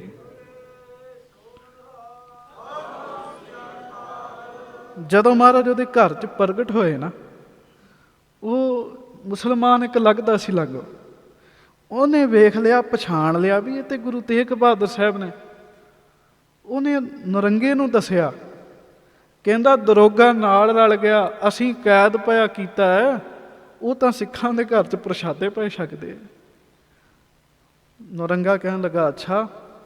ਉਹਨੇ ਉਸੇ ਵੇਲੇ ਹੀ ਕਹਿਣ ਲੱਗਾ ਹੁਣੇ ਵੇਖੋ ਕੈਦ 'ਚ ਬੰਦਾ ਭੇਜੋ, ਉੱਥੇ ਗੁਰੂ ਤੇਗ ਬਹਾਦਰ ਸਾਹਿਬ ਨਹੀਂ ਆਉਣਗੇ, ਮੈਂ ਹੁਣੇ ਵੇਖ ਕੇ ਆਇਆ। ਉਹਨੇ ਉਸੇ ਵੇਲੇ ਬੰਦਾ ਭੇਜਿਆ। ਇੱਕ ਗੁਰੂ ਤੇਗ ਬਹਾਦਰ ਸਾਹਿਬ ਦਾ ਸਰੂਪ ਸਿੱਖ ਦੇ ਘਰ ਬੈਠੇ ਪ੍ਰਸ਼ਾਦਾ ਛਕ ਰਹੇ, ਦੂਜਾ ਕੈਦ ਵਿੱਚ ਵੀ ਬੈਠੇ ਆ ਜੀ। ਦੋਵੇਂ ਪਾਸੇ ਗੁਰੂ ਤੇਗ ਬਹਾਦਰ ਸਾਹਿਬ। ਭਾਈ ਸੰਤੋਖ ਸਿੰਘ ਲਿਖਦੇ ਉਹਦੇ ਘਰੋਂ ਆਏ, ਨਾਲ ਦਾ ਘਰ ਸੀ ਸਿੱਖ ਦਾ, ਉਹ ਵੇਖ ਕੇ ਪ੍ਰਸੰਨ ਹੋ ਗਿਆ। ਉਹ ਕਹਿੰਦਾ ਮਹਾਰਾਜ ਕਿਰਪਾ ਕਰਿਓ ਮੇਰੇ ਘਰ ਵੀ ਚਰਨ ਪਾਇਓ ਕਰ। ਮਹਾਰਾਜ ਕਹਿੰਦੇ ਕੱਲ੍ਹ ਤੇਰੇ ਘਰ ਆਵਾਂਗੇ। ਉਹ ਲਾਗੇ ਖਬਰ ਫੈਲ ਗਈ ਵੀ ਕੱਲ੍ਹ ਇਹਦੇ ਘਰ ਆਉਣਾ। ਉਹੋ ਹੀ ਮੁਸਲਮਾਨ ਉਹ ਨੌਰੰਗੇ ਕੋ ਫਿਰ ਜਾਂਦਾ, ਕਹਿੰਦਾ ਕੱਲ ਉਹਦੇ ਘਰ ਆਉਣਗੇ।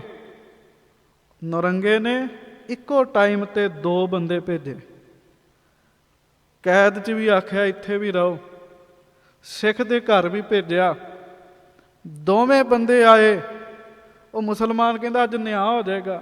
ਉਹ ਤੁਰਕ ਜਿਹੜਾ ਸੀ ਵੀ ਮਹਾਰਾਜ ਤਾਂ ਬਾਹਰ ਤੁਰੇ ਫਿਰਦੇ ਆ, ਉਹਨੇ ਆਖਿਆ, ਉਹ ਦੋਵੇਂ ਬੰਦੇ ਆਏ। ਉਹ ਕਹਿੰਦਾ ਜੀ ਮਹਾਰਾਜ ਕੈਦ 'ਚ ਹੈ। ਦੂਜਾ ਕਹਿੰਦਾ ਨਹੀਂ, ਸਿੱਖ ਦੇ ਘਰ ਪ੍ਰਸ਼ਾਦਾ ਛਕ ਰਹੇ। ਦੂਜੇ ਦਿਨ ਵੀ ਇੱਦਾਂ ਹੋਇਆ। ਇੱਕ ਟਾਈਮ ਤੇ ਗੁਰੂ ਤੇਗ ਬਹਾਦਰ ਸਾਹਿਬ 2-2 3-3 ਥਾਵਾਂ ਤੇ ਦਿੱਲੀ 'ਚ ਵਿਚਰਦੇ ਹੁੰਦੇ ਸੀਗੇ ਜੀ। ਵੇਖਣ ਨੂੰ ਕੈਦ 'ਚ ਵੀ ਨੇ ਤੇ ਵੇਖਣ ਨੂੰ ਸਿੱਖਾਂ ਦੇ ਘਰ ਵੀ ਨੇ। ਦੁਨੀਆ 'ਚ ਇਹੋ ਜਿਹੀ ਕੋਈ ਕੈਦ ਨਹੀਂ ਬਣੀ ਜਿਹੜੀ ਗੁਰੂ ਸਾਹਿਬ ਨੂੰ ਕੈਦ ਕਰੇ ਜੀ। ਸਤਿਗੁਰੂ ਤਾਂ ਆਜ਼ਾਦ ਹਸਤੀ ਨੇ। ਜੇ ਕੋਈ ਗੁਰੂ ਸਾਹਿਬ ਨੂੰ ਵੀ ਕੈਦ ਕਰਨ ਲੱਗਾ ਤੇ ਸਾਡਾ ਬੰਦਿਆਂ ਦਾ ਕੀ ਬਣੇਗਾ। ਮਹਾਰਾਜ ਬੜੇ ਵੱਡੇ ਹਨ, ਸੱਚੇ ਪਾਤਸ਼ਾਹ ਬਹੁਤ ਵੱਡੇ ਹੈ। ਨੌਰੰਗੇ ਨੇ ਬੜੇ ਯਤਨ ਕੀਤੇ। ਸ਼ਹੀਦ ਕਰਨਾ ਉਹਦੀ ਜਿੱਤ ਨਹੀਂ ਸੀ ਗੁਰੂ ਤੇਗ ਬਹਾਦਰ ਸਾਹਿਬ ਨੂੰ। ਇਹ ਉਹਦੀ ਜਿੱਤ ਨਹੀਂ ਹੋਈ ਸ਼ਹੀਦ ਕਰਨਾ, ਸਗੋਂ ਜਿੱਤ ਇਸ ਕੰਮ 'ਚ ਸੀ ਉਹਦੀ, ਜੇ ਮਹਾਰਾਜ ਇਸਲਾਮ ਕਬੂਲ ਕਰਦੇ ਜੀ। ਇਸ ਕੰਮ 'ਚ ਤੇ ਉਹਦੀ ਜਿੱਤ ਹੋਣੀ ਸੀ। ਉਹਨੇ ਬੜੇ ਹੱਥ ਕੰਡੇ ਵਰਤੇ, ਮੁਲਾਕਾਤਾਂ ਕਰਦਾ ਰਿਹਾ। ਕਮਾਲ ਦੀ ਗੱਲ, ਖੁਦ ਪਰਮੇਸ਼ਰ ਰੂਪ ਗੁਰੂ ਤੇਗ ਬਹਾਦਰ ਸਾਹਿਬ ਦੇ ਦਰਸ਼ਨ ਕਰਦਾ ਰਿਹਾ, ਪਰ ਭਰੋਸਾ ਨਹੀਂ ਵੱਜਦਾ ਸੀਗਾ ਜੀ। ਕਰਮ ਨਹੀਂ ਵੇਖਦਾ ਤੇ ਉਹ ਵੀ ਰਿਹਾ। ਉਹ ਮਹਾਰਾਜ ਸੱਚੇ ਪਾਤਸ਼ਾਹ ਜੀ ਨੂੰ ਬੜੀਆਂ ਗੱਲਾਂ ਕਰਦਾ। ਮਹਾਰਾਜ ਇੰਝ ਤੁਹਾਨੂੰ ਮੈਂ ਇਹ ਦਿਆਂਗਾ, ਇਹ ਦਿਆਂਗਾ, ਇਹ ਦਿਆਂਗਾ। ਸਤਿਗੁਰੂ ਮਹਾਰਾਜ ਕਹਿਣ ਲੱਗੇ ਨਹੀਂ, ਇਸਲਾਮ ਨਹੀਂ। ਫਿਰ ਅਖੀਰ 3 ਸ਼ਰਤਾਂ ਹੋ ਗਈਆਂ। ਜਾਂ ਇਸਲਾਮ ਜੇ ਨਹੀਂ ਕਬੂਲਣਾ ਫਿਰ ਕਰਾਮਾਤ ਦਿਖਾ ਦਿਓ। ਕਰਾਮਾਤ ਤਾਂ ਨਿੱਤ ਵਰਤਦੀ ਸੀ, ਉਹਨੂੰ ਸਮਝ ਨਹੀਂ ਸੀ ਹੈਗੀ। ਤੇ ਜੇ ਕਰਾਮਾਤ ਵੀ ਨਹੀਂ, ਫਿਰ ਕਹਿਣ ਲੱਗਾ ਅਗਲਾ ਕੰਮ ਮੌਤ ਹੈ। ਮਹਾਰਾਜ ਨੇ ਕਿਹਾ ਨਾ ਇਸਲਾਮ ਨਾ ਕਰਾਮਾਤ, ਅੱਗੋਂ ਜਿਵੇਂ ਪਰਮੇਸ਼ਰ ਦੀ ਰਜਾ ਕਹਿਣ ਲੱਗੇ। ਪਿਆਰਿਓ, ਉੱਥੇ ਹੀ ਜਿਸ ਸ਼ਲੋਕਾਂ ਦਾ ਪਾਠ ਤੁਸੀਂ ਕੀਰਤਨ ਹੁਣੇ ਸੁਣਿਆ ਬਾਬਾ ਜੀ ਦੇ ਕੋਲੋਂ, ਜੋ ਸੁਖ ਕੋ ਚਾਹੈ ਸਦਾ ਸਰਨ ਰਾਮ ਕੀ ਲੈ, ਵੇਖੋ ਉਹ ਸ਼ਲੋਕ ਸੱਚੇ ਪਾਤਸ਼ਾਹ ਨੇ ਦਿੱਲੀ ਉਚਾਰੇ ਜੀ। ਇਹ ਸਾਰੇ ਸ਼ਲੋਕ ਦਿੱਲੀ ਉਚਾਰੇ। ਪਰ ਕਮਾਲ ਦੀ ਗੱਲ, ਆਸੇ ਪਾਸੇ ਜ਼ੁਲਮ ਹੋ ਰਿਹਾ ਹੈ, ਸ਼ਲੋਕਾਂ 'ਚ ਕਿਤੇ ਵੀ ਇਸ ਗੱਲ ਦਾ ਜ਼ਿਕਰ ਨਹੀਂ ਆਇਆ ਜੀ। ਕਿਤੇ ਵੀ ਜ਼ਿਕਰ ਨਹੀਂ ਆਇਆ, ਪਰਮੇਸ਼ਰ ਜੀ ਦਾ ਹੀ ਜ਼ਿਕਰ ਆਇਆ ਜੀ। ਬਾਬਾ ਜੀ ਸ਼ਲੋਕ ਵਾਹਿਗੁਰੂ ਕਥਾ ਕਰ ਰਹੇ ਸੀਗੇ। ਕਥਾ ਦੇ ਵਿੱਚ ਪਹਿਲਾ ਜਿਹੜਾ ਸ਼ਬਦ ਪੜ੍ਹਿਆ ਕੀਰਤਨ ਰੂਪ 'ਚ, ਉਹ 'ਚ ਜਮਾਂ ਦੀ ਵੀ ਗੱਲ ਕੀਤੀ। ਤੇ ਅੱਜ ਸ਼ਲੋਕ ਸੁਣਦਿਆਂ, ਪਾਠ ਕਰਦਿਆਂ 9ਵੇਂ ਪਾਤਸ਼ਾਹ ਦੇ ਸ਼ਲੋਕਾਂ ਦਾ ਇੱਕ ਬਚਨ ਆਇਆ। ਗੁਰੂ ਤੇਗ ਬਹਾਦਰ ਸਾਹਿਬ ਨੇ ਬਹੁਤ ਸੌਖਾ ਰਾਹ ਦੱਸਿਆ ਜੀ। ਮਹਾਰਾਜ ਕਹਿੰਦੇ ਇੱਕ ਜੀਭ ਤੋਂ ਬੋਲਿਆ ਕਰੋ, ਦੂਜਾ ਕੰਨਾਂ ਨਾਲ ਸੁਣਿਆ ਕਰੋ। ਸੌਖਾ ਕੰਮ ਹੈ। ਗੱਜ ਕੇ ਕਹੋ ਵਾਹਿਗੁਰੂ। ਜੀਭ ਤੋਂ ਬੋਲੋ, ਕੰਨਾਂ ਤੋਂ ਸੁਣੋ, ਇੰਨਾ ਕੰਮ ਕਰ ਲਓ। ਗੁਰੂ ਤੇਗ ਬਹਾਦਰ ਸਾਹਿਬ ਲਿਖ ਕੇ ਦੇ ਕੇ ਗਏ ਹੈ, ਗਰੰਟੀ ਸਾਡੀ, ਕਹਿਣ ਲੱਗੇ ਜਮਾਂ ਦੇ ਘਰ ਨਹੀਂ ਜਾਓਗੇ ਜੀ। ਕਿੱਡੀ ਵੱਡੀ ਗੱਲ ਜੀ।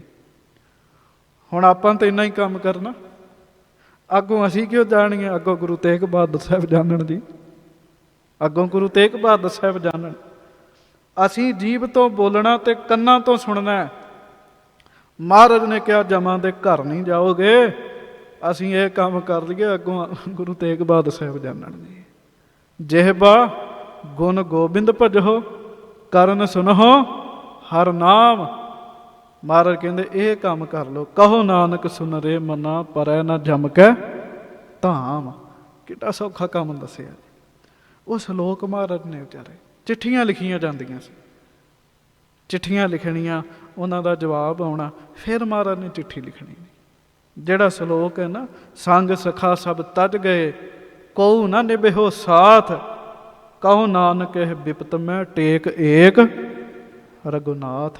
ਇਹ ਵੀ ਮਹਾਰਾਜ ਨੇ ਸਵਾਲ ਜਵਾਬ ਹੋਏ ਸਾਰੇ ਜੀ। ਧੰਨ ਗੁਰੂ ਤੇਗ ਬਹਾਦਰ ਸਾਹਿਬ ਮਹਾਰਾਜ ਜੀ ਨੇ ਇੱਥੋਂ ਹੀ ਗੁਰਤਾ ਗੱਦੀ ਦਾ ਨਾਰੀਅਲ ਭੇਜਿਆ ਜੀ। ਸਾਰੀਆਂ ਵਸਤੂਆਂ ਭੇਜੀਆਂ ਸਤਿਗੁਰੂ ਗੁਰੂ ਗੋਬਿੰਦ ਸਿੰਘ ਸਾਹਿਬ ਜੀ ਵਾਸਤੇ। ਹੁਣ ਅੱਗੋਂ ਸੁਣਿਓ। ਮਹਾਰਾਜ ਸ੍ਰੀ ਗੁਰੂ ਤੇਗ ਬਹਾਦਰ ਸਾਹਿਬ ਦਿਨ ਨੇੜੇ ਆ ਰਹੇ ਹੈ।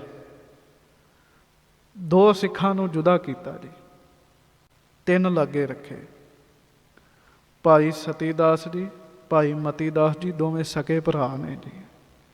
ਵੈਸੇ ਇਹ 4 ਭਰਾ ਨੇ। ਭਾਈ ਸਤੀ ਦਾਸ ਜੀ, ਭਾਈ ਮਤੀ ਦਾਸ ਜੀ, ਭਾਈ ਜਤੀ ਦਾਸ ਜੀ, ਭਾਈ ਸਖੀ ਦਾਸ ਜੀ, 4 ਭਰਾ ਨੇ। ਨਾਲ ਭਾਈ ਦਿਆਲਾ ਜੀ ਨੂੰ ਰੱਖਿਆ। ਭਾਈ ਦਿਆਲਾ ਜੀ ਕੋਈ ਆਮ ਹਸਤੀ ਨਹੀਂ ਸਨ। ਭਾਈ ਦਿਆਲਾ ਜੀ ਉਹ ਨੇ ਗੁਰੂ ਤੇਗ ਬਹਾਦਰ ਸਾਹਿਬ ਦੇ ਹੁਕਮਨਾਮੇ ਪੜ੍ਹੋ, ਮਹਾਰਾਜ ਵਿੱਚ ਲਿਖਦੇ ਆ, ਭਾਈ ਦਿਆਲੇ ਕਾ ਕਹਿਆ ਗੁਰੂ ਕਾ ਕਹਿਆ ਜਾਣਨਾ। ਜੋ ਭਾਈ ਦਿਆਲਾ ਕਵੇ ਸਮਝੋ ਉਹ ਗੁਰੂ ਸਾਹਿਬ ਨੇ ਆਖਿਆ ਜੀ।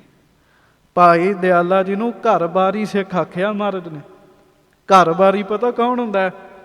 ਜਿਹੜਾ ਬਿਲਕੁਲ ਘਰ ਦੇ ਵਿੱਚ ਘਰ ਦਾ ਮੈਂਬਰ ਹੋਵੇ ਜੀ, ਉਹਨੂੰ ਕਹਿੰਦੇ ਇਹ ਸਾਡਾ ਘਰਬਾਰੀ ਹੈ, ਇਹ ਸਾਡੇ ਘਰ ਦਾ ਸਿੱਖ ਹੈ।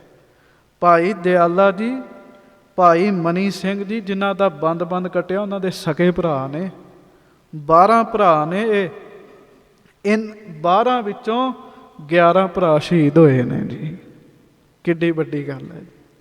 11 ਭਰਾ ਸ਼ਹੀਦ ਹੋਏ। ਇੱਕ ਭਰਾ ਨੇ ਭਾਈ ਅਮਰਚੰਦ ਜੀ, ਉਹ ਸ਼ਹੀਦ ਨਹੀਂ ਸੀ ਹੋਏ, ਉਹ ਕਿਸੇ ਰੋਗ ਕਰਕੇ ਸਰੀਰ ਤੇ ਆ ਗਿਆ, ਉਹ ਨਹੀਂ ਸੀ ਸ਼ਹੀਦ ਹੋਏ, ਬਾਕੀ ਸ਼ਹੀਦ ਹੋਏ ਸਨ। ਇਹਨਾਂ ਦੇ ਵੀ ਭਾਈ ਦਿਆਲਾ ਜੀ ਦੇ ਵੱਡੇ ਵਡੇਰੇ ਭਾਈ ਪਿਰਾਗਾ ਜੀ, ਗੁਰੂ ਅਰਜਨ ਸਾਹਿਬ ਜੀ ਦੇ ਸਿੱਖ, ਗੁਰੂ ਹਰਗੋਬਿੰਦ ਸਾਹਿਬ ਦੇ ਸਿੱਖ ਪਿਆਰਿਓ, ਉਹ ਵੀ ਜੰਗ 'ਚ ਸ਼ਹੀਦ ਹੋਏ ਸਨ ਜੀ।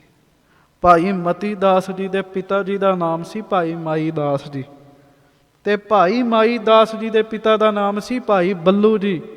ਭਾਈ ਬੱਲੂ ਜੀ ਅੰਮ੍ਰਿਤਸਰ ਵਾਲੀ ਜੰਗ, ਲੋਹਗੜ੍ਹ ਸਾਹਿਬ ਵਾਲੀ ਜੰਗ 'ਚ ਸ਼ਹੀਦ ਹੋਏ ਸਨ ਜੀ। ਇਹ ਕੋਈ ਆਮ ਸਿੱਖ ਥੋੜ੍ਹੀ ਸੀਗੇ ਜੀ। ਅਖੀਰ ਮਹਾਰਾਜ ਨੂੰ ਡਰਾਉਣ ਦਾ ਇਹਨਾਂ ਫੁਰਨਾ ਬਣਾਇਆ, ਡਰਾਇਆ ਜਾਵੇ। ਪਿਆਰਿਓ, ਚਾਂਦਨੀ ਚੌਂਕ ਸਤਿਗੁਰੂ ਵਾਸਤੇ ਨਾ ਇਹਨਾਂ ਦੁਸ਼ਟਾਂ ਨੇ ਇੱਕ ਪਿੰਜਰਾ ਤਿਆਰ ਕੀਤਾ। ਉਸ ਪਿੰਜਰੇ 'ਚ ਸੂਏ ਲੱਗੇ ਸਨ। ਸੂਇਆਂ ਨੂੰ ਜ਼ਹਿਰ ਦੀ ਪਾਣ ਦਿੱਤੀ ਸੀ। ਕਿਉਂ? ਉਹਦੇ 'ਚ ਜੇ ਮਹਾਰਾਜ ਢੋ ਲਾਉਣ, ਉਹ ਸੂਏ ਚੁੱਭਦੇ ਸਨ। ਇੱਕ ਵੀ ਸੂਆ ਚੁੱਭੇ ਸ਼ਹੀਦੀ ਦਾ ਕਾਰਨ ਵਰਤ ਸਕਦਾ ਸੀਗਾ। ਜ਼ਹਿਰ ਦੀ ਪਾਣ ਸੀ।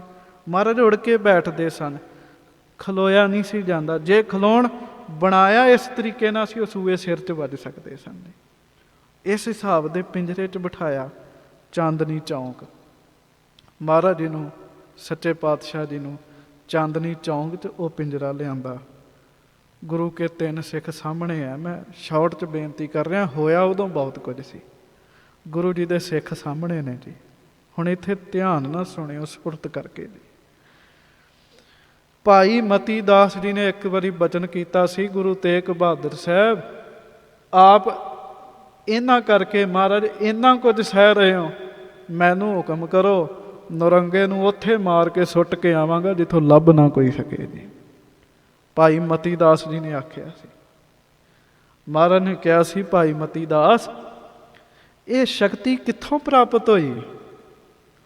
ਭਾਈ ਮਤੀ ਦਾਸ ਨੇ ਆਖਿਆ, ਆਪ ਜੀ ਦੇ ਚਰਨਾਂ ਦੀ ਸੇਵਾ ਕਰਕੇ ਪ੍ਰਾਪਤ ਹੋਈ। ਮਹਾਰਾਜ ਕਹਿੰਦੇ, ਤੁਸੀਂ ਬੂੰਦ ਹੋ। ਸਾਨੂੰ ਗੁਰੂ ਨਾਨਕ ਸਾਹਿਬ ਨੇ ਸਮੁੰਦਰ ਬਣਾਇਆ, ਅਸੀਂ ਸਮੁੰਦਰ ਬਣ ਕੇ ਵੀ ਗੈਰ ਗੰਭੀਰ ਹਾਂ, ਉਛਾਲੇ ਨਹੀਂ ਮਾਰ ਰਹੇ। ਤੁਸੀਂ ਬੂੰਦ ਹੋ ਕੇ ਉਛਾਲੇ ਮਾਰ ਰਹੇ ਹੋ, ਕੁਝ ਨਹੀਂ ਕਰਨਾ। ਇਹ ਗੱਲਾਂ ਕਾਜੀ ਨੇ ਸੁਣੀਆਂ ਸੀ। ਕਾਜੀ ਬਹੁਤ ਦੁਸ਼ਟ ਸੀ। ਅਬਦੁਲ ਵਾਹਿਦ ਉਹਦਾ ਨਾਮ ਸੀਗਾ। ਜਲਾਦ ਜਲਾਲੂਦੀਨ ਸੀ, ਦੁਸ਼ਟ। ਸਾਧ ਸੰਗਤ ਜੀ, ਕਾਜੀ ਨੇ ਕਿਹਾ ਸੀ, ਸਿੱਖਾ ਤੂੰ ਬੜੀਆਂ ਗੱਲਾਂ ਕਰਦਾ ਸੈਂ, ਮਾਰ ਹੀ ਦੇਣਾ ਸਾਰਿਆਂ ਨੂੰ, ਵਿਖਾ ਕਰਾਮਾਤ। ਭਾਈ ਮਤੀ ਦਾਸ ਜੀ ਕਹਿੰਦੇ, ਮੇਰੇ ਗੁਰੂ ਸਾਹਿਬ ਦਾ ਹੁਕਮ ਨਹੀਂ ਹੈ, ਹੁਣੇ ਹੁਕਮ ਕਰਦੇ ਆ, ਤੁਸੀਂ ਕੋਈ ਵੀ ਨਹੀਂ ਲੱਭੋਗੇ ਇੱਥੋਂ ਜੀ। ਜ਼ੋਰ ਵਾਲੇ ਸੀਗੇ, ਬਜ਼ੁਰਗ ਸਨ। ਉਹਨੇ ਫਿਰ ਫਤਵਾ ਜਾਰੀ ਕੀਤਾ, ਵਾਹਿਗੁਰੂ ਜੀ, ਜੋ ਭਾਈ ਮਤੀ ਦਾਸ ਜੀ ਦੀ ਸ਼ਹੀਦੀ ਹੈ ਨਾ, ਜੇ ਕੋਈ ਧਿਆਨ ਨਾਲ ਸੁਣੇ, ਆਪਣੇ ਆਪ ਨੂੰ ਉਸ ਮਾਹੌਲ ਦੇ ਵਿੱਚ ਜਾਇਆ ਸਮਝੇ, ਉਸ ਮਾਹੌਲ 'ਚ ਲੈ ਜੇ, ਪਿਆਰਿਓ ਕੰਨਾਂ ਨੂੰ ਹੱਥ ਲੱਗ ਜਾਣਗੇ। ਉਹਨੇ ਕਿਹਾ ਆਰੇ ਦੇ ਨਾਲ ਇਹਨਾਂ ਦੇ ਸਰੀਰ ਦੇ 2 ਟੋਟੇ ਕਰ ਦਿਓ ਜੀ। ਇਹ ਵੀ ਡਰਾਉਣ ਵਾਸਤੇ ਸੀ। ਅਜੇ ਕਹਿੰਦੇ ਸੀ ਅਜੇ ਵੀ ਸਮਾਂ, ਇੱਕ ਬੰਨੇ ਆਰਾ, ਇੱਕ ਬੰਨੇ ਦੁਨੀਆ ਦੇ ਸੁੱਖ ਨੇ। ਮਤੀ ਦਾਸ ਜੀ ਚੜ੍ਹਦੀ ਕਲਾ ਵਾਲਾ ਜਵਾਬ ਦਿੱਤਾ। ਉਹ ਕਹਿੰਦੇ 2 ਚੀਜ਼ਾਂ 'ਚੋਂ ਇੱਕ ਨੂੰ ਚੁਣਨਾ, ਪਹਿਲਾਂ ਦੋਵਾਂ ਦੇ ਸਵਾਦ ਵੇਖਾਂਗਾ, ਫੇਰ ਹੀ ਦੱਸਾਂਗਾ ਨਾ ਕਿਹੜੀ ਜ਼ਿਆਦਾ ਚੰਗੀ ਹੈ। ਦੁਨੀਆ ਦੇ ਸੁੱਖ ਵੇਖੇ, ਤੁਸੀਂ ਆਰਾ ਵਿਖਾਓ। ਪਿਆਰਿਓ, ਜਿਵੇਂ ਸਵਾਣੀਆਂ ਬੀਬੀਆਂ ਸਿਰ 'ਚੋਂ ਚੀਰ ਕੱਢਦੀਆਂ ਨਾ ਕੇਸਾਂ ਦਾ, ਭਾਈ ਸਾਹਿਬ ਦਾ ਚੀਰ ਕੱਢਿਆ ਗਿਆ ਜੀ। ਉੱਥੇ ਆਰਾ ਰੱਖ ਕੇ ਇੱਕ ਵਾਰੀ ਦੰਦਾ ਅੱਗੇ ਤੇ ਇੱਕ ਵਾਰੀ ਪਿੱਛੇ ਜੀ, ਖੂਨ ਦਾ ਪਰਨਾਲਾ ਛੁੱਟਿਆ। ਕਹਿੰਦੇ ਹੁਣ ਦੱਸੋ। ਤੇ ਭਾਈ ਮਤੀ ਦਾਸ ਜੀ ਨੇ ਕਿਹਾ ਸੀ, ਆਰਾ ਪਿਆਰਾ ਲਗਤ ਹੈ, ਕਾਰਾ ਕਰੋ ਬਣਾਏ। ਤੁਸੀਂ ਇੱਕ ਸਾਰ ਕੱਟੋ। ਚੜ੍ਹਦੀ ਕਲਾ ਵਾਲਾ ਉੱਤਰ ਦਿੱਤਾ। ਇਹ ਦਸਤੂਰ ਸੀ, ਹਰ ਇੱਕ ਨੂੰ ਉਹਦੀ ਅੰਤਮ ਇੱਛਾ ਪੁੱਛਦੇ ਸੀ, ਹਰ ਇੱਕ ਨੂੰ। ਕਹਿੰਦੇ ਕੋਈ ਅੰਤਮ ਇੱਛਾ? ਸਾਹਮਣੇ ਗੁਰੂ ਤੇਗ ਬਹਾਦਰ ਸਾਹਿਬ ਬੈਠੇ ਸੀ। ਭਾਈ ਮਤੀ ਦਾਸ ਜੀ ਨੇ ਕਿਹਾ, ਜਦੋਂ ਮੇਰੇ ਸਰੀਰ ਦੇ 2 ਟੋਟੇ ਹੋਣ, ਗੁਰੂ ਤੇਗ ਬਹਾਦਰ ਸਾਹਿਬ ਮੇਰੇ ਸਾਹਮਣੇ ਹੀ ਹੋਣੇ ਚਾਹੀਦੇ। ਬਾਣੀ 'ਚ ਪੰਕਤੀ ਹੈ, ਕਰਵਤ ਭਲਾ ਨਾ ਕਰਵਟ ਤੇਰੀ। ਕਈ ਕਰਵਤ ਪਾਠ ਵੀ ਕਰਦੇ ਆ, ਉਂਝ ਕਰਵਤ ਭਲਾ। ਕਰਵਤ ਦਾ ਭਾਵ ਹੈ ਸਿਰ ਤੇ ਧੜ ਤੋਂ ਵੱਖਰਾ ਹੋ ਜੇ, ਇਹ ਮਨਜ਼ੂਰ ਹੈ। ਪਰ ਸਤਿਗੁਰੂ ਜੀ ਵੱਲੋਂ ਪਿੱਠ ਨਹੀਂ ਮਨਜ਼ੂਰ ਹੈਗੀ ਜੀ। ਕਰਵਤ ਭਲਾ ਨਾ ਕਰਵਟ ਤੇਰੀ, ਲਾਗ ਗਲੇ ਸੁਣ ਬਿਨਤੀ ਮੇਰੀ। ਉਹਨਾਂ ਕਿਹਾ ਮਹਾਰਾਜ ਵੱਲ ਮੇਰਾ ਮੁੱਖ ਹੋਵੇ। ਦੂਜਾ, ਮੈਂ ਪਾਠ ਕਰਨਾ, ਸਿਰ ਤੋਂ ਹੌਲੀ ਹੌਲੀ ਚੀਰਿਓ। ਮੈਂ ਜਪਜੀ ਸਾਹਿਬ ਪੜ੍ਹਨਾ ਤੇ ਜੀਭ ਹੌਲੀ ਹੌਲੀ ਚੀਰਿਓ, ਪਾਠ ਦਾ ਭੋਗ ਪੈ ਜਾਵੇ। ਗੁਰੂ ਤੇਗ ਬਹਾਦਰ ਸਾਹਿਬ ਸਾਹਮਣੇ ਸਨ। ਮਾਨੋ ਅੰਦਰੋਂ ਆਸ਼ੀਰਵਾਦ ਦਿੱਤਾ ਹੋਵੇ, ਸਰੀਰ ਨੂੰ ਤੇ ਆਰੇ ਨਾਲ ਵੱਢ ਲੈਣਗੇ, ਪਰ ਜਪਜੀ ਸਾਹਿਬ ਨੂੰ ਕੱਟਣ ਵਾਲਾ ਕੋਈ ਆਰਾ ਨਹੀਂ ਸੀ ਬਣਿਆ ਜੀ। ਭਾਈ ਮਤੀ ਦਾਸ ਜੀ ਦੀ ਜੀਭ ਨੇ ਹੀ ਨਹੀਂ ਸੀ ਪਾਠ ਕਰਨਾ, ਭਾਈ ਮਤੀ ਦਾਸ ਜੀ ਦਾ ਰੋਮ ਰੋਮ ਪਾਠ ਕਰਦਾ ਜੀ। ਬ੍ਰਹਮ ਗਿਆਨੀ ਸਿੱਖ ਨੇ, ਬ੍ਰਹਮ ਗਿਆਨੀ ਤੋਂ ਬਗੈਰ ਏਡੀ ਵੱਡੀ ਸ਼ਹਾਦਤ ਦੇ ਹੀ ਨਹੀਂ ਕੋਈ ਸਕਦਾ ਜੀ। ਡਾਡਾ ਮਾਰ ਦਿੰਦੇ ਬੰਦੇ ਜੀ। ਲੱਕੜ 'ਚ ਸਰੀਰ ਜੂੜਿਆ,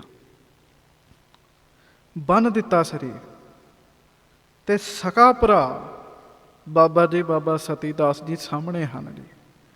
ਸਕੇ ਭਰਾ ਦੇ ਸਾਹਮਣੇ ਸਕੇ ਭਰਾ ਨਾਲ ਇੰਝ ਹੋਣਾ, ਭਰਾ ਕੋ ਜਰਿਆ ਜਾਂਦਾ। ਪਰ ਉਹ ਵੀ ਅਵਸਥਾ ਵਾਲੇ ਨੇ। ਇੱਕ ਬੰਨੇ ਭਾਈ ਦਿਆਲਾ ਜੀ ਹਨ। ਸਾਧ ਸੰਗਤ ਜੀ, ਭਾਈ ਮਤੀ ਦਾਸ ਜੀ ਨੇ ਜਪਜੀ ਸਾਹਿਬ ਦਾ ਪਾਠ ਸ਼ੁਰੂ ਕੀਤਾ। ਜਿਵੇਂ ਲਿਖਿਆ, ਸਰੀਰ ਨੂੰ ਆਰੇ ਨਾਲ ਚੀਰਨਾ ਆਰੰਭ ਕਰ ਦਿੱਤਾ ਜੀ। ਭਾਈ ਸੰਤੋਖ ਸਿੰਘ ਲਿਖਦੇ, ਅਰਦੋ ਉਰਦ ਚਰਾਏ ਡਾਰਾ, ਪਰਿਓ ਪ੍ਰਿਥੀ ਪਰ ਹਵੈ 2 ਫਾਰਾ। ਖੂਨ ਦੇ ਪਰਨਾਲੇ ਛੁੱਟੇ, ਬਿਲਕੁਲ ਸਰੀਰ ਨੂੰ ਅਰਦੋ ਉਰਦ ਕੀਤਾ, ਅੱਧ ਵਿੱਚੋਂ ਚੀਰ ਦਿੱਤਾ ਗਿਆ। ਇੱਕ ਵਾਰੀ ਗੱਜ ਕੇ ਕਹੋ, ਧੰਨ ਭਾਈ ਮਤੀ ਦਾਸ ਜੀ। ਅਗਲੀ ਪੰਕਤੀ ਸੁਣਿਓ ਧਿਆਨ ਨਾਲ, ਅਰਦੋ ਉਰਦ ਚਰਾਏ ਡਾਰਾ, ਪਰਿਓ ਪ੍ਰਿਥੀ ਪਰ ਹਵੈ 2 ਫਾਰਾ। ਦੋਨੋਂ ਤਨ ਤੇ ਜਪਜੀ ਪੜ੍ਹੈ। ਸਰੀਰ ਦੇ 2 ਟੋਟੇ ਹੋ ਗਏ, ਪਰ ਚਾਂਦਨੀ ਚੌਂਕ 'ਚ ਆਵਾਜ਼ ਗੂੰਜਦੀ ਹੈ। ਉਹ ਆਵਾਜ਼ ਕੀ ਹੈ? ਕਰਮਖੰਡ ਕੀ ਬਾਣੀ ਜੋਰ, ਤਿੱਥੈ ਹੋਰ ਨਾ ਕੋਈ ਹੋਰ। ਤਿੱਥੈ ਜੋਧ ਮਹਾਬਲ ਸੂਰ, ਤਿਨ ਮਹਿ ਰਾਮ ਰਹਿਆ ਭਰਪੂਰ। ਤਿੱਥੈ ਸੀਤਾ ਮਹਿਮਾ ਮਾਹੇ, ਤਾਕੇ ਰੂਪ ਨਾ ਕਥਨੇ ਜਾਹੇ। ਨਾ ਉਹੇ ਮਰਹੇ ਨਾ ਠਾਗੇ ਜਾਹੇ, ਜਿਨ ਕੈ ਰਾਮ ਵਸੈ ਮਨ ਮਾਹੇ। ਕਹਿੰਦੇ ਪਾਠ ਦੀ ਆਵਾਜ਼ ਕਿੱਥੋਂ ਆਉਂਦੀ ਹੈ? ਵੇਖਦੇ ਆ, ਉਹ ਭਾਈ ਮਤੀ ਦਾਸ ਜੀ ਦੇ ਸਰੀਰ ਵਿੱਚੋਂ ਆ ਰਹੀ ਸੀ।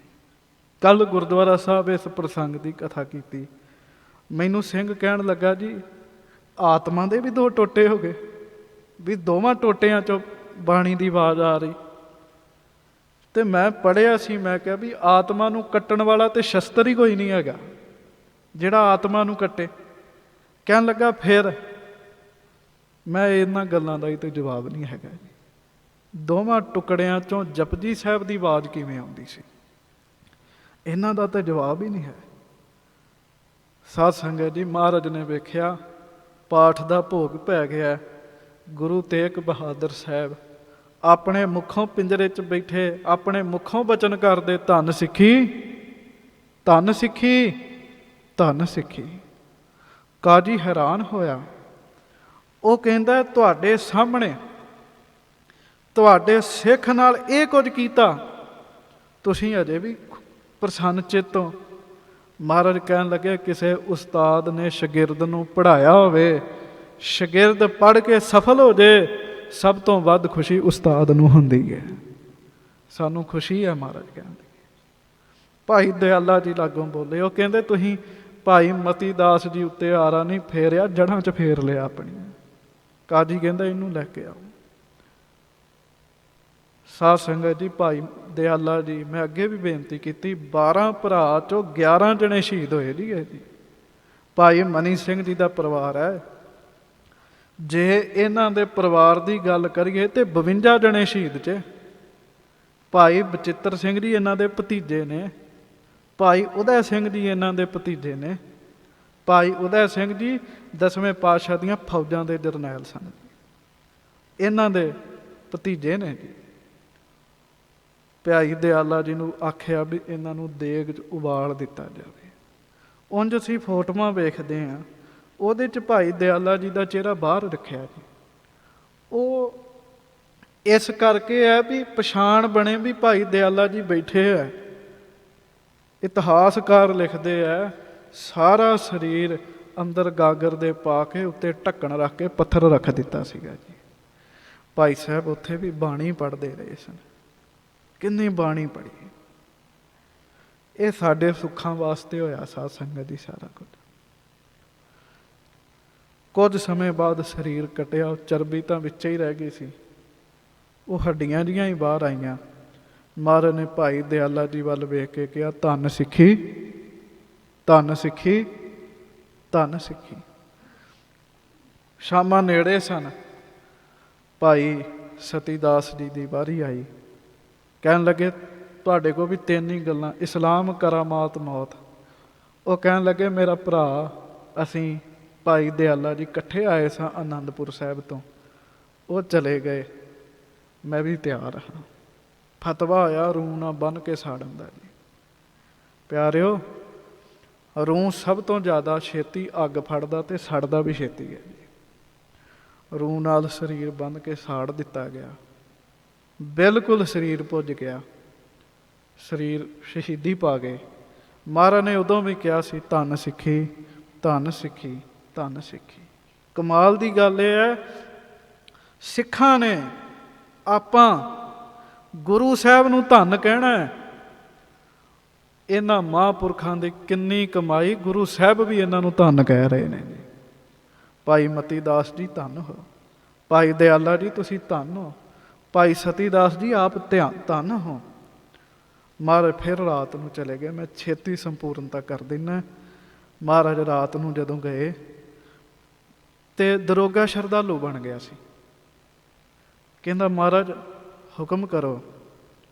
ਸਤਿਗੁਰੂ ਕਹਿੰਦੇ ਬਾਹਰ ਸਾਡਾ ਸਿੱਖ ਬੈਠਾ ਹੈ, ਇਹੋ ਜਿਹੇ ਬਸਤਰ ਪਾਏ ਹੈ, ਉਹਨੂੰ ਸਾਡੇ ਕੋਲ ਸੱਦੋ। ਭਾਈ ਜੈਤਾ ਜੀ ਬਾਰੇ ਸੀਗਾ। ਭਾਈ ਜੈਤਾ ਜੀ ਨੂੰ ਸੱਦਿਆ। ਦਰੋਗਾ ਤੇ ਭਾਈ ਜੈਤਾ ਜੀ ਸਤਿਗੁਰੂ ਜੀ ਦੇ ਸਾਹਮਣੇ ਬੈਠੇ। ਮਹਾਰਾਜ ਕਹਿਣ ਲੱਗੇ ਕੱਲ੍ਹ ਨੂੰ ਅਸੀਂ ਸਿਰ ਦੇ ਦੇਣਾ ਹੈ, ਕੱਲ੍ਹ ਨੂੰ ਅਸੀਂ ਸ਼ਹੀਦੀ ਪ੍ਰਾਪਤ ਕਰਨੀ ਹੈ। ਭਾਈ ਜੈਤਾ ਜੀ ਘਬਰਾਇਓ ਨਾ, ਸਾਡਾ ਸੀਸ ਆਪੇ ਤੁਹਾਡੀ ਝੋਲੀ ਵਿੱਚ ਆ ਜਾਏਗਾ ਜੀ। ਗਿਆਨੀ ਸਿੰਘ ਕਥਾ ਕਰਦਿਆਂ ਕੇਵਲ ਆਪਣੇ ਵੱਲੋਂ ਭਾਵ ਬਣਾਉਣ ਵਾਸਤੇ ਕਹਿ ਦਿੰਦੇ ਆ, ਮਹਾਰਾਜ ਦਾ ਸਿਰ ਧਰਤੀ ਤੇ ਪਿਆ। ਨਹੀਂ ਪਿਆਰਿਓ, ਇਹ ਗੁਰੂ ਤੇਗ ਬਹਾਦਰ ਸਾਹਿਬ ਖੰਡਾਂ ਵਰਪੰਡਾਂ ਦੇ ਮਾਲਕ ਨੇ, ਕੋਈ ਆਮ ਗੱਲ ਥੋੜ੍ਹੀ ਹੈ ਜੀ। ਮਹਾਰਾਜ ਨੇ ਕਿਹਾ ਤੁਸੀਂ ਬੈਠੇ ਹੋ, ਸੀਸ ਆਪੇ ਹੀ ਤੁਹਾਡੀ ਝੋਲੀ ਵਿੱਚ ਆ ਜਾਏਗਾ ਜੀ। ਉਹ ਇਸ ਤਰ੍ਹਾਂ ਹੋਇਆ ਜੀ। ਅਗਲਾ ਦਿਨ ਚੜ੍ਹਿਆ। ਹੁਣ ਇੱਥੇ ਦੋ ਗੱਲਾਂ ਨੇ ਜੀ। ਜਿਵੇਂ ਆਮ ਕਥਾ ਕਰਦੇ ਆ ਨਾ, ਉਵੇਂ ਮੈਂ ਇਸ ਪ੍ਰਸੰਗ ਦੀ ਕਥਾ ਕਰਤੀ ਵੀ ਤਲਵਾਰ ਚੱਲੀ, ਸੀਸ ਵੱਖ ਹੋ ਗਿਆ। ਤੇ ਇੰਗਲੈਂਡ 'ਚੋਂ ਇੱਕ ਮਾਤਾ ਦਾ ਫੋਨ ਆਇਆ ਮੈਨੂੰ। ਉਹ ਦਿੱਲੀ ਦੀ ਰਹਿਣ ਵਾਲੀ ਸੀ ਔਰ ਬਚਪਨ ਦੇ ਵਿੱਚ ਸੀਸਗੰਜ ਜੀ, ਦਰਬਾਰ ਸਾਹਿਬ ਸੀਸਗੰਜ ਦੇ ਹੈੱਡ ਗ੍ਰੰਥੀ ਕੋਲੋਂ ਕਥਾ ਸੁਣਦੀ ਰਹੀ ਸੀ। ਉਹ ਮਾਤਾ ਨੇ ਰੋ ਕੇ ਮੈਨੂੰ ਆਖਿਆ, ਕਹਿਣ ਲੱਗੇ ਇਹੋ ਜਿਹੀਆਂ ਗੱਲਾਂ ਗੁਰੂ ਸਾਹਿਬ ਬਾਰੇ ਨਾ ਕਿਹਾ ਕਰੋ, ਜੋ ਲਿਖਿਆ ਉਹ ਸੁਣਾਓ। ਉਹਦੇ 'ਚ ਕੀ ਹੈ, ਗੁਰੂ ਤੇਗ ਬਹਾਦਰ ਸਾਹਿਬ ਜੀ ਦੇ ਨਾਮ ਤੇ ਨਰੰਗੇ ਨੇ ਕਿੰਤੂ ਕੀਤਾ ਸੀ। ਮਹਾਰਾਜ ਨੇ ਕਿਹਾ ਸੀ, ਅਸੀਂ ਤੇਗ ਬਹਾਦਰ ਆਪ ਨਹੀਂ ਬਣੇ, ਸਾਡੇ ਪਿਤਾ ਜੀ ਨੇ ਸਾਨੂੰ ਬਣਾਇਆ। ਗੁਰੂ ਹਰਗੋਬਿੰਦ ਸਾਹਿਬ ਨੇ ਹੁਲੱਬੀ ਨਗਰ ਦੀਆਂ ਜਿੰਨੀਆਂ ਮਰਜ਼ੀ ਵਧੀਆ ਤੋਂ ਵਧੀਆ ਤਲਵਾਰਾਂ ਲੈ ਆਓ, ਚਲਾ ਕੇ ਵੇਖ ਲਿਓ, ਤੁਹਾਨੂੰ ਪਤਾ ਲੱਗ ਜਾਏਗਾ ਜੀ। ਮਹਾਰਾਜ ਨੇ ਕਿਹਾ ਸੀ, ਕਾਗਜ਼ ਲਪੇਟ ਕੇ ਕੱਚਾ ਧਾਗਾ ਬੰਨ੍ਹ ਦਿਓ ਤੇ ਫਿਰ ਤੁਸੀਂ ਵੇਖਿਓ ਤੁਹਾਡੀ ਤਲਵਾਰ 'ਚ ਤਾਕਤ ਹੈ ਜਾਂ ਸਾਡੇ ਵਿੱਚ ਹੈ। ਇਸੇ ਤਰ੍ਹਾਂ ਨਰੰਗੇ ਨੇ ਅਗਲੇ ਦਿਨ ਬਹੁਤ ਤਿੱਖੀ ਤਲਵਾਰ ਦਿੱਤੀ ਸੀ ਦੁਸ਼ਟ ਨੇ। ਉੱਤੇ ਫਿਰ ਮਹਾਰਾਜ ਦੇ ਬਚਨ ਅਨੁਸਾਰ ਕਾਗਜ਼ ਲਪੇਟਿਆ, ਕੱਚਾ ਧਾਗਾ ਲਪੇਟ ਦਿੱਤਾ। ਹੁਣ ਕੁਦਰਤੀ ਹੈ, ਤਲਵਾਰ ਜਿਹਨੂੰ ਵੱਜੇਗੀ, ਕਿਸੇ ਵੀ ਚੀਜ਼ ਨੂੰ ਧਾਗਾ ਕੱਟਿਆ ਜਾਏਗਾ, ਕਾਗਜ਼ ਕੱਟਿਆ ਜਾਏਗਾ, ਇਹ ਕੁਦਰਤੀ ਹੈ। ਉਹ ਦਿਨ ਆ ਗਿਆ ਅੱਜ ਵਾਲਾ। ਸ੍ਰੀ ਗੁਰੂ ਤੇਗ ਬਹਾਦਰ ਸਾਹਿਬ ਬੈਠੇ ਹੈ, ਸਵੇਰ ਦੇ ਬੈਠੇ ਸੀ ਮਹਾਰਾਜ ਅਡੋਲ। ਦੁਪਹਿਰ ਤੱਕ ਦਿੱਲੀ ਦੇ ਖੂਬ ਲੋਕ ਇਕੱਠੇ ਹੋਏ। ਕਿਹਾ ਸੀ ਘਰ ਨਾ ਕੋਈ ਰਹੇ, ਸਾਰੇ ਆਏ ਸੀ। ਸਾਰੀ ਭੀੜ 'ਚ ਭਾਈ ਜੈਤਾ ਜੀ ਵੀ ਤੁਰੇ ਫਿਰਦੇ। ਮਹਾਰਾਜ ਜੀ ਨੂੰ ਵੀ ਪੁੱਛਿਆ ਕੋਈ ਅੰਤਮ ਇੱਛਾ। ਮਹਾਰਾਜ ਕਹਿੰਦੇ ਅਸੀਂ ਇਸ਼ਨਾਨ ਕਰਨਾ ਹੈ। ਉੱਥੇ ਖੂਹੀ 'ਤੇ, ਅੱਜ ਵੀ ਉਹ ਖੂਹੀ ਹੈ ਉੱਥੇ, ਮਹਾਰਾਜ ਜੀ ਨੇ ਇਸ਼ਨਾਨ ਕੀਤਾ ਜੀ। ਪਿਛਲੇ ਦਿਨੀ ਮਹਾਰਾਜ ਜੀ ਦੀ ਮਿਹਰ ਨਾਲ ਜਦੋਂ ਉੱਥੇ ਕਥਾ ਕਰਨ ਗਿਆ, ਮੈਨੂੰ ਸਿੰਘ ਕਹਿਣ ਲੱਗਾ ਇਸ ਖੂਹ 'ਚੋਂ ਨਾ ਲੋਕ ਜਲ ਛਕਦੇ, ਬੜੀ ਭਾਵਨਾ ਨਾਲ। ਉਹਨੇ ਮੈਨੂੰ ਵੱਡਾ ਕੈਨ ਭਰ ਕੇ ਦਿੱਤਾ ਉਸ ਜਲ ਦਾ, ਕਹਿੰਦੇ ਰੋਜ਼ ਛਕਿਆ ਕਰ। ਮੈਂ ਉਹ ਸਾਂਭ ਕੇ ਰੱਖਿਆ, ਥੋੜ੍ਹਾ ਥੋੜ੍ਹਾ ਰੋਜ਼ ਛਕਦਾ। ਗੁਰੂ ਤੇਗ ਬਹਾਦਰ ਸਾਹਿਬ ਜੀ ਦੀ ਯਾਦ ਆਉਂਦੀ ਹੈ, ਮਹਾਰਾਜ ਜੀ ਦਾ ਧਿਆਨ ਹੁੰਦਾ ਹੈ। ਮਹਾਰਾਜ ਜੀ ਨੇ ਉੱਥੋਂ ਇਸ਼ਨਾਨ ਕੀਤਾ। ਉਹਨਾਂ ਨੂੰ ਕੀ ਪਤਾ ਸੀ ਦੁਸ਼ਟਾਂ ਨੂੰ, ਇਹ ਖੂਹੀ ਦੀ ਜੁਗਾਂ ਜੁਗਾਂ ਤੱਕ ਪੂਜਾ ਹੋਣੀ ਹੈ ਜੀ। ਲੋਕਾਂ ਇਹਦਾ ਜਲ ਛਕ ਕੇ ਵੱਡੇ ਭਾਗਾਂ ਵਾਲਾ ਸਮਝਣਾ ਆਪਣੇ ਆਪ ਨੂੰ। ਬੋਰਡ ਦੇ ਹੇਠਾਂ ਬੈਠ ਕੇ ਜਪਜੀ ਸਾਹਿਬ ਦਾ ਪਾਠ ਕਰਨਾ। ਮਹਾਰਾਜ ਨੇ ਪਾਠ ਕਰਨ ਤੋਂ ਪਹਿਲਾਂ ਮਹਾਰਾਜ ਨੇ ਕਿਹਾ, ਅਸੀਂ ਸਿਰ ਝੁਕਾਵਾਂਗੇ ਪਾਠ ਦੀ ਸੰਪੂਰਨਤਾ 'ਤੇ, ਅੱਗੋਂ ਤੁਹਾਡੀ ਮਰਜ਼ੀ ਹੈ, ਤੁਸੀਂ ਜੋ ਕਰਨਾ। ਮਹਾਰਾਜ ਜੀ ਨੇ ਪਾਠ ਕੀਤਾ। ਚਾਂਦਨੀ ਚੌਂਕ ਦੇ ਵਿੱਚ ਸਤਿਗੁਰੂ ਜੀ ਦੀ ਆਵਾਜ਼ ਗੂੰਜਦੀ ਹੈ ਜੀ, ਜਿਨੀ ਨਾਮ ਧਿਆਇਆ ਗਏ ਮਸਕਤ ਘਾਲ, ਨਾਨਕ ਤੇ ਮੁਖ ਉਜਲੇ ਕੀਤੀ ਛੁੱਟੀ ਨਾਲ। ਜਲਾਦ ਨੇ ਤੇਗ ਚਲਾਈ ਆਪਣੇ ਵੱਲੋਂ, ਸਾਧ ਸੰਗਤ ਜੀ, ਉਹਨੇ ਤੇਗ ਚਲਾਈ ਹੈ, ਹਵਾ 'ਚ ਹੀ ਤੇਗ ਚੱਲੀ ਹੈ। ਸਤਿਗੁਰੂ ਜੀ ਦਾ ਸੀਸ ਪਹਿਲਾਂ ਹੀ ਉਤਰ ਕੇ ਭਾਈ ਜੈਤਾ ਜੀ ਦੀ ਝੋਲੀ ਵਿੱਚ ਚਲੇ ਗਿਆ ਜੀ। ਹਨੇਰੀ ਸ਼ੁਰੂ ਹੋ ਗਈ ਜੀ ਇੱਕਦਮ। ਹੁਣ ਮਹਾਰਾਜ ਜੀ ਦਾ ਬਚਨ ਸੁਣੋ, 10ਵੇਂ ਪਾਤਸ਼ਾਹ। ਮਹਾਰਾਜ ਕਹਿੰਦੇ ਸੀਸ ਦੀਆ,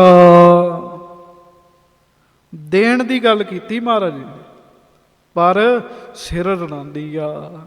ਸੀਸ ਦਿੱਤਾ ਸੱਚੇ ਪਾਤਸ਼ਾਹ ਨੇ, ਉੱਥੇ ਸੀਸ ਉਤਰਿਆ। ਉਹ ਵੇਖਦਾ ਨਾ ਕਾਗਜ਼ ਹੀ ਫਟਿਆ, ਨਾ ਧਾਗਾ ਹੀ ਟੁੱਟਿਆ ਜੀ। ਉਹ ਕਹਿੰਦਾ ਇਹ ਕੀ ਗੱਲ ਹੋ ਗਈ। ਜਦੋਂ ਮਹਾਰਾਜ ਸੱਚੇ ਪਾਤਸ਼ਾਹ ਜੀ ਦਾ ਸੀਸ ਧੜ ਨਾਲੋਂ ਸੰਗਤ ਜੀ ਵੱਖਰਾ ਹੋਇਆ ਹੈ, ਉੱਥੇ ਜਿੱਥੇ ਔਰੰਗਜ਼ੇਬ ਆਪਣੇ ਤਖਤ ਤੇ ਬੈਠਾ ਸੀ, ਬਾਬਾ ਜੀ ਨੇ ਹੁਣੇ ਕਿਹਾ ਤਖਤ ਡੋਲ ਗਏ, ਉਹ ਐਵੇਂ ਨਹੀਂ ਸੀ ਗੱਲ। ਜਿੱਥੇ ਬੈਠਾ ਸੀ ਉਹ ਤਖਤ ਵਾਕਈ ਡੋਲ ਗਿਆ ਸੀਗਾ ਜੀ, ਹਿੱਲ ਗਿਆ ਸੀਗਾ। ਮਾਤ ਨਾਨਕੀ ਜੀ ਅਨੰਦਪੁਰ ਸਾਹਿਬ, ਉਹਨਾਂ ਨੂੰ ਉਦੋਂ ਮਹਿਸੂਸ ਹੋਇਆ ਵੀ ਕੁਛ ਹੋਇਆ ਹੈ। ਮਾਵਾਂ ਨੂੰ ਪਤਾ ਲੱਗ ਜਾਂਦਾ ਜੀ। ਉਹਨਾਂ ਨੂੰ ਮਹਿਸੂਸ ਹੋਇਆ। ਉਦੋਂ ਫਿਰ ਦਿੱਲੀ 'ਚ ਖੂਬ ਹਨੇਰ ਚੱਲਿਆ ਜੀ। ਜਿੰਨਾ ਚਿਰ ਤੱਕ ਦੁਸ਼ਟ ਨੌਰੰਗਾ ਦਿੱਲੀ 'ਚ ਰਿਹਾ ਨਾ, ਹਨੇਰੀ ਨਹੀਂ ਬੰਦ ਹੋਈ ਜੀ। ਫਿਰ ਕਮਾਲ ਦੀ ਗੱਲ ਵੇਖੋ, ਖੂਬ ਮਿੱਟੀ ਉੱਡੀ। ਦੁਪਹਿਰ ਦਾ ਸਮਾਂ ਸੀ, ਇੱਕਦਮ ਇਉਂ ਮਾਹੌਲ ਹੋ ਗਿਆ ਜਿਵੇਂ ਸ਼ਾਮ ਪੈ ਗਈ ਹੈ ਜੀ। ਖੂਬ ਮਿੱਟੀ ਉੱਡੀ, ਸਾਰਿਆਂ ਦੀਆਂ ਅੱਖਾਂ 'ਚ ਘੱਟੇ ਪਏ। ਭਾਈ ਜੈਤਾ ਜੀ ਤੇ ਹਨੇਰੀ ਦਾ ਅਸਰ ਨਹੀਂ ਹੋਇਆ ਜੀ। ਉਹਨਾਂ ਨੂੰ ਸਭ ਕੁਝ ਸਪਸ਼ਟ ਵੇਖਦਾ। ਉਹ ਤੁਰੇ ਜਾਂਦੇ ਆ। ਮੈਂ ਬਸ ਆਹ ਮਹਾਰਾਜ ਜੀ ਦਾ ਜ਼ਿਕਰ ਕਰਕੇ ਨਾ, ਸਤਿਗੁਰੂ ਜੀ ਦਾ ਸੀਸ, ਮਹਾਰਾਜ ਜੀ ਦੇ ਅਸਥਾਨ ਬਬਾਨਗੜ੍ਹ ਸਾਹਿਬ ਆਇਆ। ਉੱਥੋਂ ਮਹਾਰਾਜ ਜੀ ਅਨੰਦਪੁਰ ਸਾਹਿਬ ਲੈ ਕੇ ਆਏ। ਉਹ ਕਹਿ ਕੇ ਮਾਫੀ ਮੰਗ ਲਵਾਂਗਾ। ਵਿਦਵਾਨਾਂ ਨੇ ਤੱਤ ਕੱਢ ਕੇ ਲਿਖੇ ਵੀ ਮਹਾਰਾਜ ਦਾ ਸੀਸ ਵੀ ਜਾਂਦਿਆਂ ਬੜੀਆਂ ਥਾਵਾਂ 'ਤੇ ਰਹਿਮਤਾਂ ਵਰਸਾ ਕੇ ਗਿਆ ਜੀ। ਸੀਸ ਵੀ। ਭਾਈ ਜੈਤਾ ਜੀ ਤੁਰੇ, ਸੀਸ ਹੈ ਕੋਲ। ਕਿੱਡੀ ਵੱਡੀ ਗੱਲ ਹੈ ਜੀ। ਪਹਿਲਾ ਪੜਾਅ ਯੂਪੀ ਵਿੱਚ ਬਾਗਪਤ ਇਲਾਕਾ, ਉੱਥੇ ਕੀਤਾ ਜੀ। ਥੱਕ ਕੇ 40 ਕਿਲੋਮੀਟਰ ਸਫ਼ਰ ਤੈਅ ਕੀਤਾ ਜੀ ਅੱਜ ਦੇ ਹਿਸਾਬ ਨਾਲ। ਪਹਿਲੇ ਪੜਾਅ 'ਤੇ ਇੱਕ ਰਸ ਤੁਰੇ, ਵਾਹੋ ਦਾ ਹੀ ਤੁਰੇ, ਬਚਦੇ ਬਚਾਉਂਦੇ ਤੁਰੇ ਜੀ। ਅਤੇ ਜਦੋਂ ਬਾਗਪਤ ਪਹੁੰਚੇ, ਉੱਥੇ ਮੁਸਲਮਾਨ ਫਕੀਰ ਸੀ ਸ਼ੇਖ ਵਾਹੂਦੀਨ। ਉਹਨੇ ਵੇਖਿਆ ਸਿੱਖ ਹੈ, ਪੁੱਛਦਾ ਤੂੰ ਸਿੱਖ ਹੈ? ਕਹਿਣ ਲੱਗਾ ਹਾਂ। ਭਾਈ ਜੈਤਾ ਜੀ ਨੇ ਕਿਹਾ ਹਾਂਜੀ। ਕਹਿੰਦੇ ਤੂੰ ਅਨੰਦਪੁਰ ਸਾਹਿਬ ਜਾਣਾ, ਗੁਰੂ ਤੇਗ ਬਹਾਦਰ ਸਾਹਿਬ ਨੂੰ ਮੇਰੇ ਵੱਲੋਂ ਨਮਸਕਾਰ ਕਰੀ। ਭਾਈ ਜੈਤਾ ਜੀ ਨੇ ਵੇਖਿਆ ਤਾਂ ਸ਼ਰਧਾ ਵਾਲਾ ਹੈ। ਕਹਿਣ ਲੱਗੇ ਗੁਰੂ ਸਾਹਿਬ ਤਾਂ ਸ਼ਹੀਦ ਹੋ ਗਏ ਹੈ, ਮਹਾਰਾਜ ਜੀ ਦਾ ਸੀਸ ਮੇਰੇ ਕੋਲ ਹੈ। ਅਨੰਦਪੁਰ ਸਾਹਿਬ ਸੀਸ ਲੈ ਕੇ ਜਾਣਾ। ਉਹ ਬੈਰਾਗੀ ਹੋਇਆ। ਸਾਧ ਸੰਗਤ ਜੀ, ਉਹਨੇ ਕਿਹਾ ਫਿਰ ਤੂੰ ਬਾਹਰ ਨਾ ਰਹਿ। ਉੱਥੇ ਇੱਕ ਹਿੰਦੂ ਦਾ ਘਰ ਸੀ, ਉਹਦਾ ਨਾਂ ਸੀ ਭਾਈ ਕ੍ਰਿਸ਼ਨਪਾਲ ਜੀ।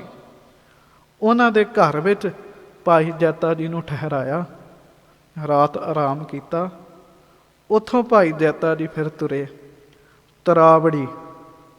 ਉੱਥੇ ਪਹੁੰਚੇ ਜੀ, ਕਰਨਾਲ ਲਾਗੇ ਜੀ ਤਰਾਵੜੀ। ਉੱਥੇ ਪਹੁੰਚੇ, ਉੱਥੇ ਜੋੜ ਸੀ ਪਾਣੀ ਦਾ। ਉੱਥੋਂ ਇੱਕ ਧੋਬੀ ਕੱਪੜੇ ਧੋ ਰਿਹਾ ਸੀ। ਭਾਈ ਜੈਤਾ ਜੀ ਝਾੜੀਆਂ 'ਚ ਬੈਠੇ ਸੀਗੇ। ਜਦੋਂ ਧੋਬੀ ਕੱਪੜੇ ਧੋ ਕੇ ਜਾ ਰਿਹਾ, ਨੂੰ ਝਾੜੀਆਂ ਦੀ ਆਵਾਜ਼ ਆਈ। ਉਹਨੇ ਪੁੱਛਿਆ ਕੌਣ ਹੈ? ਭਾਈ ਜੈਤਾ ਜੀ ਦੇ ਮੁਖੋਂ ਸਹਿਜ ਸੁਭਾਅ ਨਿਕਲਿਆ, ਮੈਂ ਗੁਰੂ ਜੀ ਦਾ ਸਿੱਖ ਹਾਂ। ਧੋਬੀ ਦਾ ਨਾਮ ਸੀ ਦੇਵਾ ਰਾਮ। ਧੋਬੀ ਕਹਿਣ ਲੱਗਾ ਪਿੰਡ 'ਚ ਸਿੱਖ ਦਾ ਘਰ ਹੋਵੇ, ਸਿੱਖ ਝਾੜੀਆਂ 'ਚ ਰਵੇ, ਇਹ ਕਿਵੇਂ ਹੋ ਸਕਦਾ ਹੈ? ਸਿੱਖਾ ਮੇਰੇ ਘਰ ਚੱਲ। ਉਹਦੇ ਕੋਲ ਕੱਪੜਿਆਂ ਦੀ ਪੰਡ ਸੀ। ਭਾਈ ਜੈਤਾ ਜੀ ਕੋ ਸਤਿਗੁਰੂ ਜੀ ਗਰੀਬ ਨਵਾਜ ਜੀ ਮਹਾਰਾਜ ਜੀ ਦਾ ਸੀਸ। ਗਲੀ 'ਚ ਤੁਰੇ ਜਾਂਦੇ ਆ, ਗੱਲਾਂ ਕਰਦੇ ਆ। ਤੂੰ ਕਿੱਥੇ ਜਾਣਾ? ਕਹਿਣ ਲੱਗੇ। ਕਹਿੰਦੇ ਜੀ ਅਨੰਦਪੁਰ ਸਾਹਿਬ ਜਾਣਾ ਮੈਂ। ਭਾਈ ਜੈਤਾ ਜੀ ਕਹਿੰਦੇ।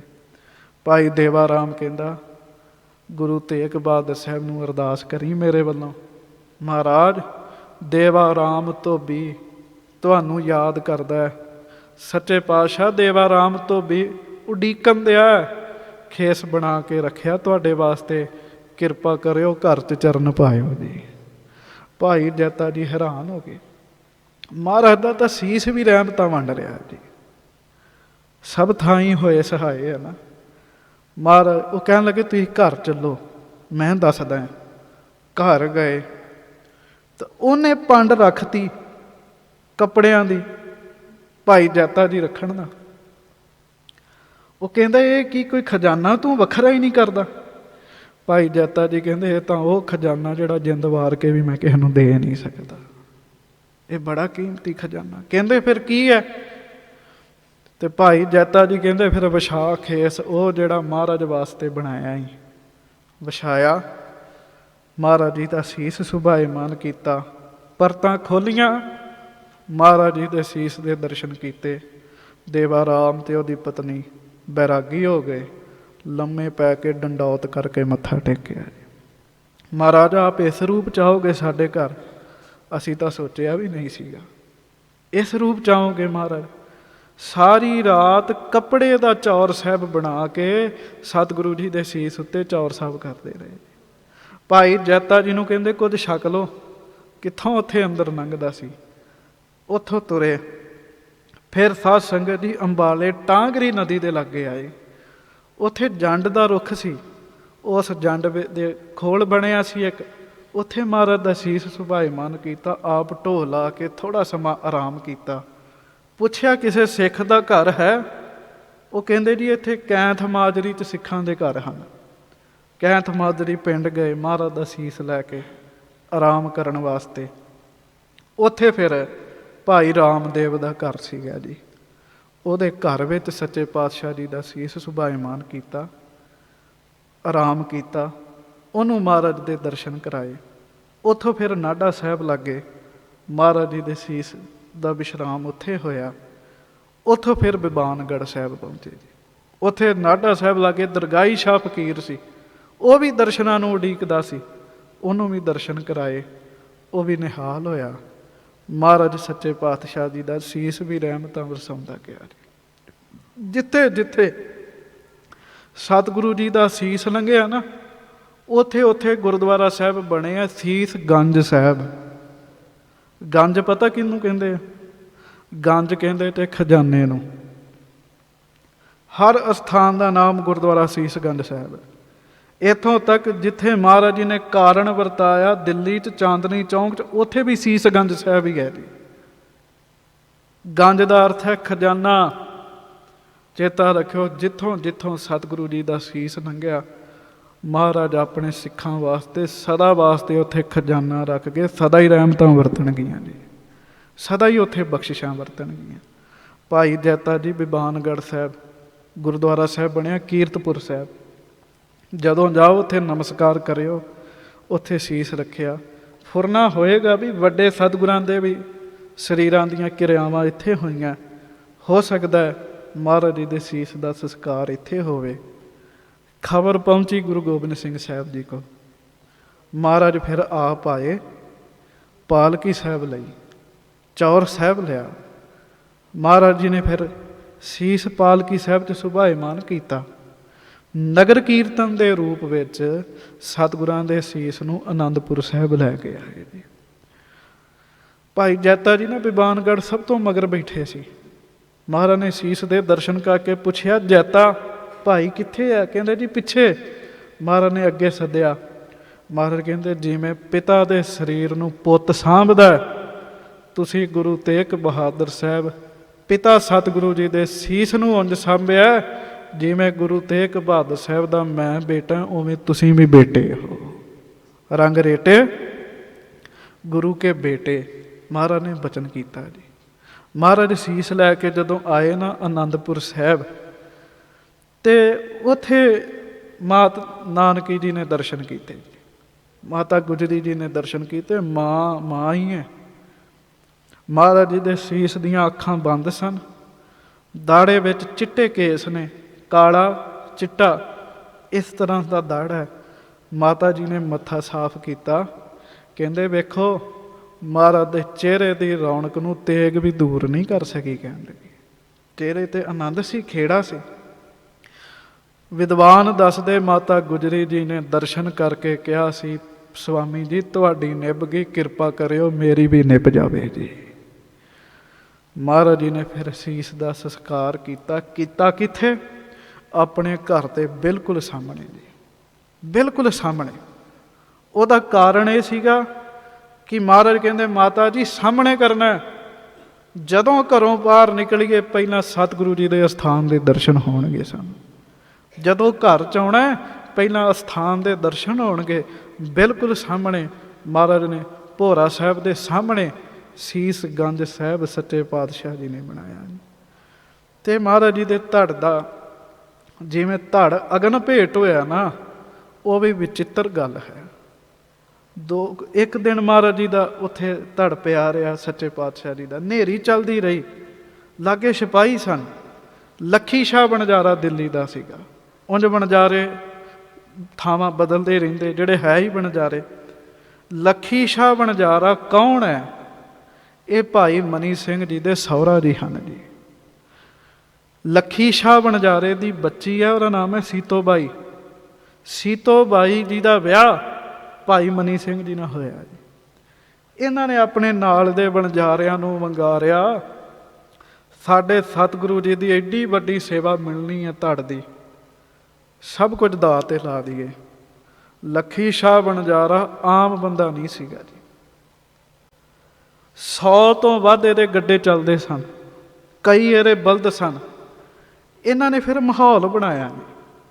ਹਨੇਰੀ ਤਾਂ ਅੱਗੇ ਚੱਲਦੀ ਪਈ ਸੀ, ਉੱਥੇ ਹਨੇਰੀ ਨਹੀਂ ਸੀ ਰੁਕਦੀ। ਸਾਰੇ ਬਲਦ ਇਕੱਠੇ ਕੀਤੇ, ਗੱਡੇ ਲਾਏ, ਉਹਨਾਂ 'ਚ ਰੂੰ ਭਰਿਆ ਤੇ ਉੱਥੇ ਜਾ ਕੇ ਬਲਦ ਮਛਰਾ ਦਿੱਤੇ ਜੀ। ਸਿਪਾਹੀ ਜਿਹੜੇ ਸੀ ਉਹਨਾਂ ਦਾ ਧਿਆਨ ਵੀ ਬਲਦਾਂ 'ਚ ਹੋ ਗਿਆ। ਗੱਡੇ ਇੱਕ ਰਸ ਲਾਈਨ 'ਚ ਲਾਏ ਸੀ, ਸਿਪਾਹੀਆਂ ਦਾ ਧਿਆਨ ਇੱਕ ਪਾਸੇ ਹੋ ਗਿਆ। ਭਾਈ ਲੱਖੀ ਸ਼ਾਹ ਜੀ ਨੇ ਆਪਣੇ ਸਾਥੀਆਂ ਨਾਲ ਸਤਿਗੁਰੂ ਜੀ ਦਾ ਪਵਿੱਤਰ ਸਰੀਰ ਇੱਕ ਗੱਡੇ 'ਚ ਰੱਖ ਕੇ ਉੱਤੇ ਰੂੰ ਨਾਲ ਢੱਕ ਦਿੱਤਾ ਜੀ। ਹੁਣ ਉਹਨਾਂ ਨੂੰ ਸ਼ੱਕ ਹੋ ਗਿਆ ਜੀ, ਇੱਕਦਮ ਰੌਲਾ ਪੈ ਗਿਆ, ਸ਼ੱਕ ਹੋ ਗਿਆ। ਉਹ ਕਹਿੰਦੇ ਗੱਡੇ ਜਾਂਚਣੇ ਆ, ਚੈੱਕ ਕਰਨੇ ਆ। ਚੈੱਕ ਕਰਦੇ ਕਰਦੇ ਜਦੋਂ ਉਸ ਗੱਡੇ ਲਾਗੇ ਆਏ ਨਾ, ਭਾਈ ਲੱਖੀ ਸ਼ਾਹ ਜੀ ਨੇ ਅਰਦਾਸ ਕੀਤੀ ਜੀ। ਕਹਿੰਦੇ ਸੱਚੇ ਪਾਤਸ਼ਾਹ ਮਹਾਰਾਜ, ਜੇ ਇੱਥੇ ਫੜੇ ਗਏ ਸਾਰੇ ਵਣਜਾਰਿਆਂ ਨੂੰ ਇਹਨਾਂ ਨੇ ਮਾਰ ਦੇਣਾ ਜੀ, ਸਾਰੇ ਹੀ ਮਰਨੇ ਸਾਨੂੰ, ਕਿਰਪਾ ਕਰਿਓ। ਜਦੋਂ ਉਸ ਗੱਡੇ ਨੂੰ ਚੈੱਕ ਕਰਨ ਆਏ ਜਿੱਥੇ ਗੁਰੂ ਤੇਗ ਬਹਾਦਰ ਸਾਹਿਬ ਜੀ ਦਾ ਧੜ ਹੈ, ਜਦੋਂ ਉਹਨੂੰ ਚੈੱਕ ਕਰਨ ਆਏ ਪਿਆਰਿਓ, ਮਹਾਰਾਜ ਨੇ ਕਿਰਪਾ ਕੀਤੀ, ਧੜ ਗੁਪਤ ਹੋ ਕੇ ਪਿਛਲੇ ਗੱਡੇ 'ਚ ਚਲੇ ਗਿਆ ਜੀ। ਉਸ ਗੱਡਾ ਜਿਹੜਾ ਚੈੱਕ ਹੋ ਚੁੱਕਾ ਹੈ ਜੀ। ਭਾਈ ਸੰਤੋਖ ਸਿੰਘ ਲਿਖਦੇ 2-3 ਵਾਰ ਚੈੱਕ ਹੋਇਆ, ਮਹਾਰਾਜ ਜੀ ਦਾ ਸਰੀਰ ਗੱਡਿਆਂ 'ਚੋਂ ਅਦਲਾ ਬਦਲੀ ਹੋ ਜਾਂਦਾ ਸੀਗਾ ਜੀ। ਫਿਰ ਘਰ ਪਹੁੰਚਿਆ, ਬੜੇ ਸਤਿਕਾਰ ਨਾਲ ਬੈਰਾਗ ਕਰਦਿਆਂ ਇੱਕ ਮੰਜੇ ਉੱਤੇ ਉਹ ਪਵਿੱਤਰ ਧੜ ਰੱਖਿਆ, ਚੰਦਨ ਦੀਆਂ ਲੱਕੜਾਂ, ਦੇਸੀ ਘਿਓ। ਪਹਿਲਾਂ ਮਹਾਰਾਜ ਜੀ ਦੇ ਧੜ ਨੂੰ ਅਗਨ ਭੇਟ ਕੀਤਾ ਉਹਨੇ। ਫਿਰ ਬਸਤੀ ਵਾਲਿਆਂ ਨੂੰ, ਵਣਜਾਰਿਆਂ ਨੂੰ ਕਿਹਾ ਬਾਹਰ ਨਿਕਲੋ ਸਾਰੇ। ਨਾਲ ਦੇ ਆਪਣਾ ਵੀ ਘਰ ਅੱਗ ਲਾਈ, ਨਾਲ ਦਿਆਂ ਦੇ ਵੀ ਲਾਈ, ਰੌਲਾ ਪਾਤਾ, ਲੋਕੋ ਮੇਰਾ ਘਰ ਸੜ ਗਿਆ। ਸਿਪਾਹੀ ਆਏ ਵੇਖਣ ਵਾਸਤੇ, ਕਹਿੰਦੇ ਜੀ ਬਸਤੀ 'ਚ ਹੀ ਅੱਗ ਲੱਗ ਗਈ। ਇੱਕ ਵਿਦਵਾਨ ਲਿਖਦਾ, ਮੈਂ ਕਹਿ ਕੇ ਮਾਫੀ ਮੰਗਦਾ, ਉਹ ਕਹਿੰਦਾ, ਹੇ ਗੁਰੂ ਤੇਗ ਬਹਾਦਰ ਸਾਹਿਬ ਸੱਚੇ ਪਾਤਸ਼ਾਹ, ਆਪ ਜੀ ਨੂੰ 2 ਸ਼ਾਹ ਮਿਲੇ ਹੈ। ਗੱਜ ਕੇ ਆਖੋ ਵਾਹਿਗੁਰੂ। 2 ਸ਼ਾਹ ਮਿਲੇ ਹੈ, ਇੱਕ ਹੈ ਮੱਖਣ ਸ਼ਾਹ, ਦੂਸਰਾ ਲੱਖੀ ਸ਼ਾਹ। ਦੋਵੇਂ ਬੜੇ ਕਮਾਲ ਦੇ ਸਿੱਖ ਨੇ ਜੀ। ਮੱਖਣ ਸ਼ਾਹ ਨੇ ਗੁਰੂ ਸਾਹਿਬ ਨੂੰ ਪ੍ਰਗਟਾਇਆ ਹੈ, ਲੱਖੀ ਸ਼ਾਹ ਨੇ ਛੁਪਾਇਆ ਹੈ। ਉਹ ਕਹਿੰਦਾ ਇੱਕ ਸ਼ਾਹ ਨੇ ਸ਼ਾਹਾਂ ਦੇ ਸ਼ਾਹ ਨੂੰ, ਗੁਰੂ ਤੇਗ ਬਹਾਦਰ ਸਾਹਿਬ ਜੀ ਨੂੰ, ਇੱਕ ਸ਼ਾਹ ਨੇ ਸ਼ਾਹਾਂ ਦੇ ਸ਼ਾਹ ਨੂੰ ਜੱਗ ਵਿੱਚ ਇੰਝ ਪ੍ਰਗਟਾਇਆ, ਗੁਰੂ ਲਾਦੋ ਰੇ, ਗੁਰੂ ਲਾਦੋ ਰੇ, ਕੋਠੇ ਚੜ੍ਹ ਉਸ ਰੌਲਾ ਪਾਇਆ। ਇੱਕ ਸ਼ਾਹ ਨੇ ਸ਼ਾਹਾਂ ਦੇ ਸ਼ਾਹ ਨੂੰ ਜੱਗ ਵਿੱਚ ਇੰਝ ਲੁਕਾਇਆ, ਗੁਰੂ ਸਰੀਰ ਸਮੇਤ ਆਪਣੇ ਘਰ ਨੂੰ ਹੀ ਲਾਂਬੂ ਲਾਇਆ। ਇੱਕ ਸ਼ਾਹ ਨੇ ਸਤਿਗੁਰੂ ਨੂੰ ਪ੍ਰਗਟਾਇਆ, ਇੱਕ ਸ਼ਾਹ ਨੇ ਲੁਕਾਇਆ। ਉਹਨੇ ਆਪਣਾ ਫਰਜ਼ ਨਿਭਾਇਆ, ਉਹਨੇ ਆਪਣਾ ਫਰਜ਼ ਨਿਭਾਇਆ। ਇਹਨਾਂ ਸਿੱਖਾਂ ਦਾ ਕਿੱਡਾ ਵੱਡਾ ਹਿਰਦਾ ਹੋਏਗਾ ਜੀ। ਇੰਨੀ ਵੱਡੀ ਸੇਵਾ ਔਰ ਆਪਣੀ ਜਾਨ ਖਤਰੇ 'ਚ ਪਾ ਕੇ ਸੇਵਾ ਕੀਤੀ। ਇਹਨਾਂ ਗੁਰਸਿੱਖਾਂ ਦੇ ਚਰਨਾਂ 'ਤੇ ਵੀ ਬਾਰੰਬਾਰ ਨਮਸਕਾਰ ਹੈ। ਅਤੇ ਧੰਨ ਗੁਰੂ ਗੋਬਿੰਦ ਸਿੰਘ ਸਾਹਿਬ ਜੀ ਦਾ ਤਾਂ ਦੇਣ ਹੀ ਨਹੀਂ ਕੋਈ ਦੇ ਸਕਦਾ। ਅੱਜ ਸਤਿਗੁਰੂ ਜੀ ਦੇ ਪਿਤਾ ਜੀ ਦਾ ਸ਼ਹੀਦੀ ਦਿਨ, ਅਤੇ 2 ਹਫ਼ਤਿਆਂ ਬਾਅਦ ਸਤਿਗੁਰੂ ਜੀ ਦੇ ਸਾਹਿਬਜ਼ਾਦਿਆਂ ਦੇ ਸ਼ਹੀਦੀ ਦਿਨ ਸ਼ੁਰੂ ਹੋ ਜਾਣੇ। ਮਹਾਰਾਜ ਜੀ ਕਿਰਪਾ ਕਰਨ, ਆਪਾਂ ਸਾਰੇ ਰੋਮ ਰੋਮ ਕਰਕੇ ਵੀ ਸਤਿਗੁਰਾਂ ਦਾ ਧੰਨਵਾਦ ਕਰੀਏ ਨਾ, ਧੰਨਵਾਦ ਕਰੀਏ, ਤੇ ਨਹੀਂ ਹੋ ਸਕਦਾ ਜੀ। ਤੇ ਅਖੀਰ ਮੈਂ ਫਿਰ ਮਹਾਰਾਜ ਜੀ ਦਾ ਸ਼ਲੋਕ ਕਹਿ ਕੇ ਖਿਮਾ ਮੰਗ ਲਵਾਂ ਜੀ। ਸਤ ਧੰਨ ਗੁਰੂ ਤੇਗ ਬਹਾਦਰ ਸਾਹਿਬ ਸਾਡੇ ਤੇ ਕਿਰਪਾ ਕਰਨ। ਮਹਾਰਾਜ ਕਹਿੰਦੇ ਆ, ਮੁੱਖੋਂ ਬੋਲੋ ਕੰਨਾਂ ਤੋਂ ਸੁਣੋ, ਮੁੱਖੋਂ ਬੋਲੋ ਪਰਮੇਸ਼ਰ ਦਾ ਨਾਮ ਵਾਹਿਗੁਰੂ, ਕੰਨਾਂ ਤੋਂ ਸੁਣੋ। ਗੁਰੂ ਤੇਗ ਬਹਾਦਰ ਸਾਹਿਬ ਲਿਖ ਕੇ ਦਿੰਦੇ, ਜਮਾਂ ਦੇ ਘਰ ਨਹੀਂ ਜਾਓਗੇ। ਜਿਹਬਾ ਗੁਣ ਗੋਬਿੰਦ ਭਜੋ, ਕਰਨ ਸੁਣੋ ਹਰ ਨਾਮ ਕਹੋ ਨਾਨਕ ਸੁਨ ਰੇ ਮਨਾ ਪਰੈ ਨ ਜਮ ਕੈ ਧਾਮ। ਲਿਖ ਕੇ ਦਿੱਤਾ। ਕਰਨਾ ਕੀ ਹੈ? ਮੁੱਖੋਂ ਬੋਲਣਾ, ਕੰਨਾਂ ਤੋਂ ਸੁਣਨਾ ਹੈ ਜੀ। ਮਹਾਰਾਜ ਜੀ ਦਾ ਜਸ ਆਪਾਂ ਸੁਣਿਆ। ਮਹਾਰਾਜ ਜੀ ਮਿਹਰਾਂ ਕਰਨ, ਹੋਈਆਂ ਭੁੱਲਾਂ ਚੁੱਕਾਂ ਦੀ ਖਿਮਾ ਬਖਸ਼ਿਸ਼ ਕਰਨੀ। ਭਾਈ ਸਾਹਿਬ ਭਾਈ ਅਮਨਦੀਪ ਸਿੰਘ ਜੀ ਹਜ਼ੂਰੀ ਰਾਗੀ ਸੱਚਖੰਡ ਸ੍ਰੀ ਹਰਿਮੰਦਰ ਸਾਹਿਬ ਸਿੱਧਾ ਲੁਧਿਆਣੇ ਤੋਂ ਆਏ ਆ ਬੁੱਧਵਾਰ ਕਰਕੇ ਜੀ, ਵੀ ਨਾਗਾ ਨਹੀਂ ਪਾਉਣਾ। ਸੱਚੇ ਪਾਤਸ਼ਾਹ ਮਿਹਰ ਕਰਨ। ਬਹੁਤ ਨੇਕ ਸੁਭਾਅ ਹੈ, ਸ਼ੁਭ ਭਾਵਨਾ ਵਾਲੇ ਹੈ। ਉਹਨਾਂ ਨੇ ਵੀ ਆਪ ਜੀ ਨੂੰ ਕੀਰਤਨ ਸਰਵਣ ਕਰਾਉਣਾ। ਹੁਣ ਭਾਈ ਜਸਬੀਰ ਸਿੰਘ ਜੀ ਉਹ ਇੱਕ ਸ਼ਬਦ ਪੜ੍ਹਨਗੇ, ਫਿਰ ਭਾਈ ਅਮਨਦੀਪ ਸਿੰਘ ਜੀ ਆਪ ਜੀ ਸੰਗਤਾਂ ਦੇ ਦਰਸ਼ਨ ਕਰਨਗੇ, ਫਿਰ ਸੰਪੂਰਨਤਾ ਹੀ ਹੋਵੇਗੀ। ਭੁੱਲਾਂ ਚੁੱਕਾਂ ਦੀ ਖਿਮਾ ਬਖਸ਼ਿਸ਼ ਕਰਨੀ ਜੀ। ਗੱਜ ਕੇ ਫਤਿਹ ਬੁਲਾਓ ਜੀ। ਵਾਹਿਗੁਰੂ ਜੀ ਕਾ ਖਾਲਸਾ, ਵਾਹਿਗੁਰੂ ਜੀ ਕੀ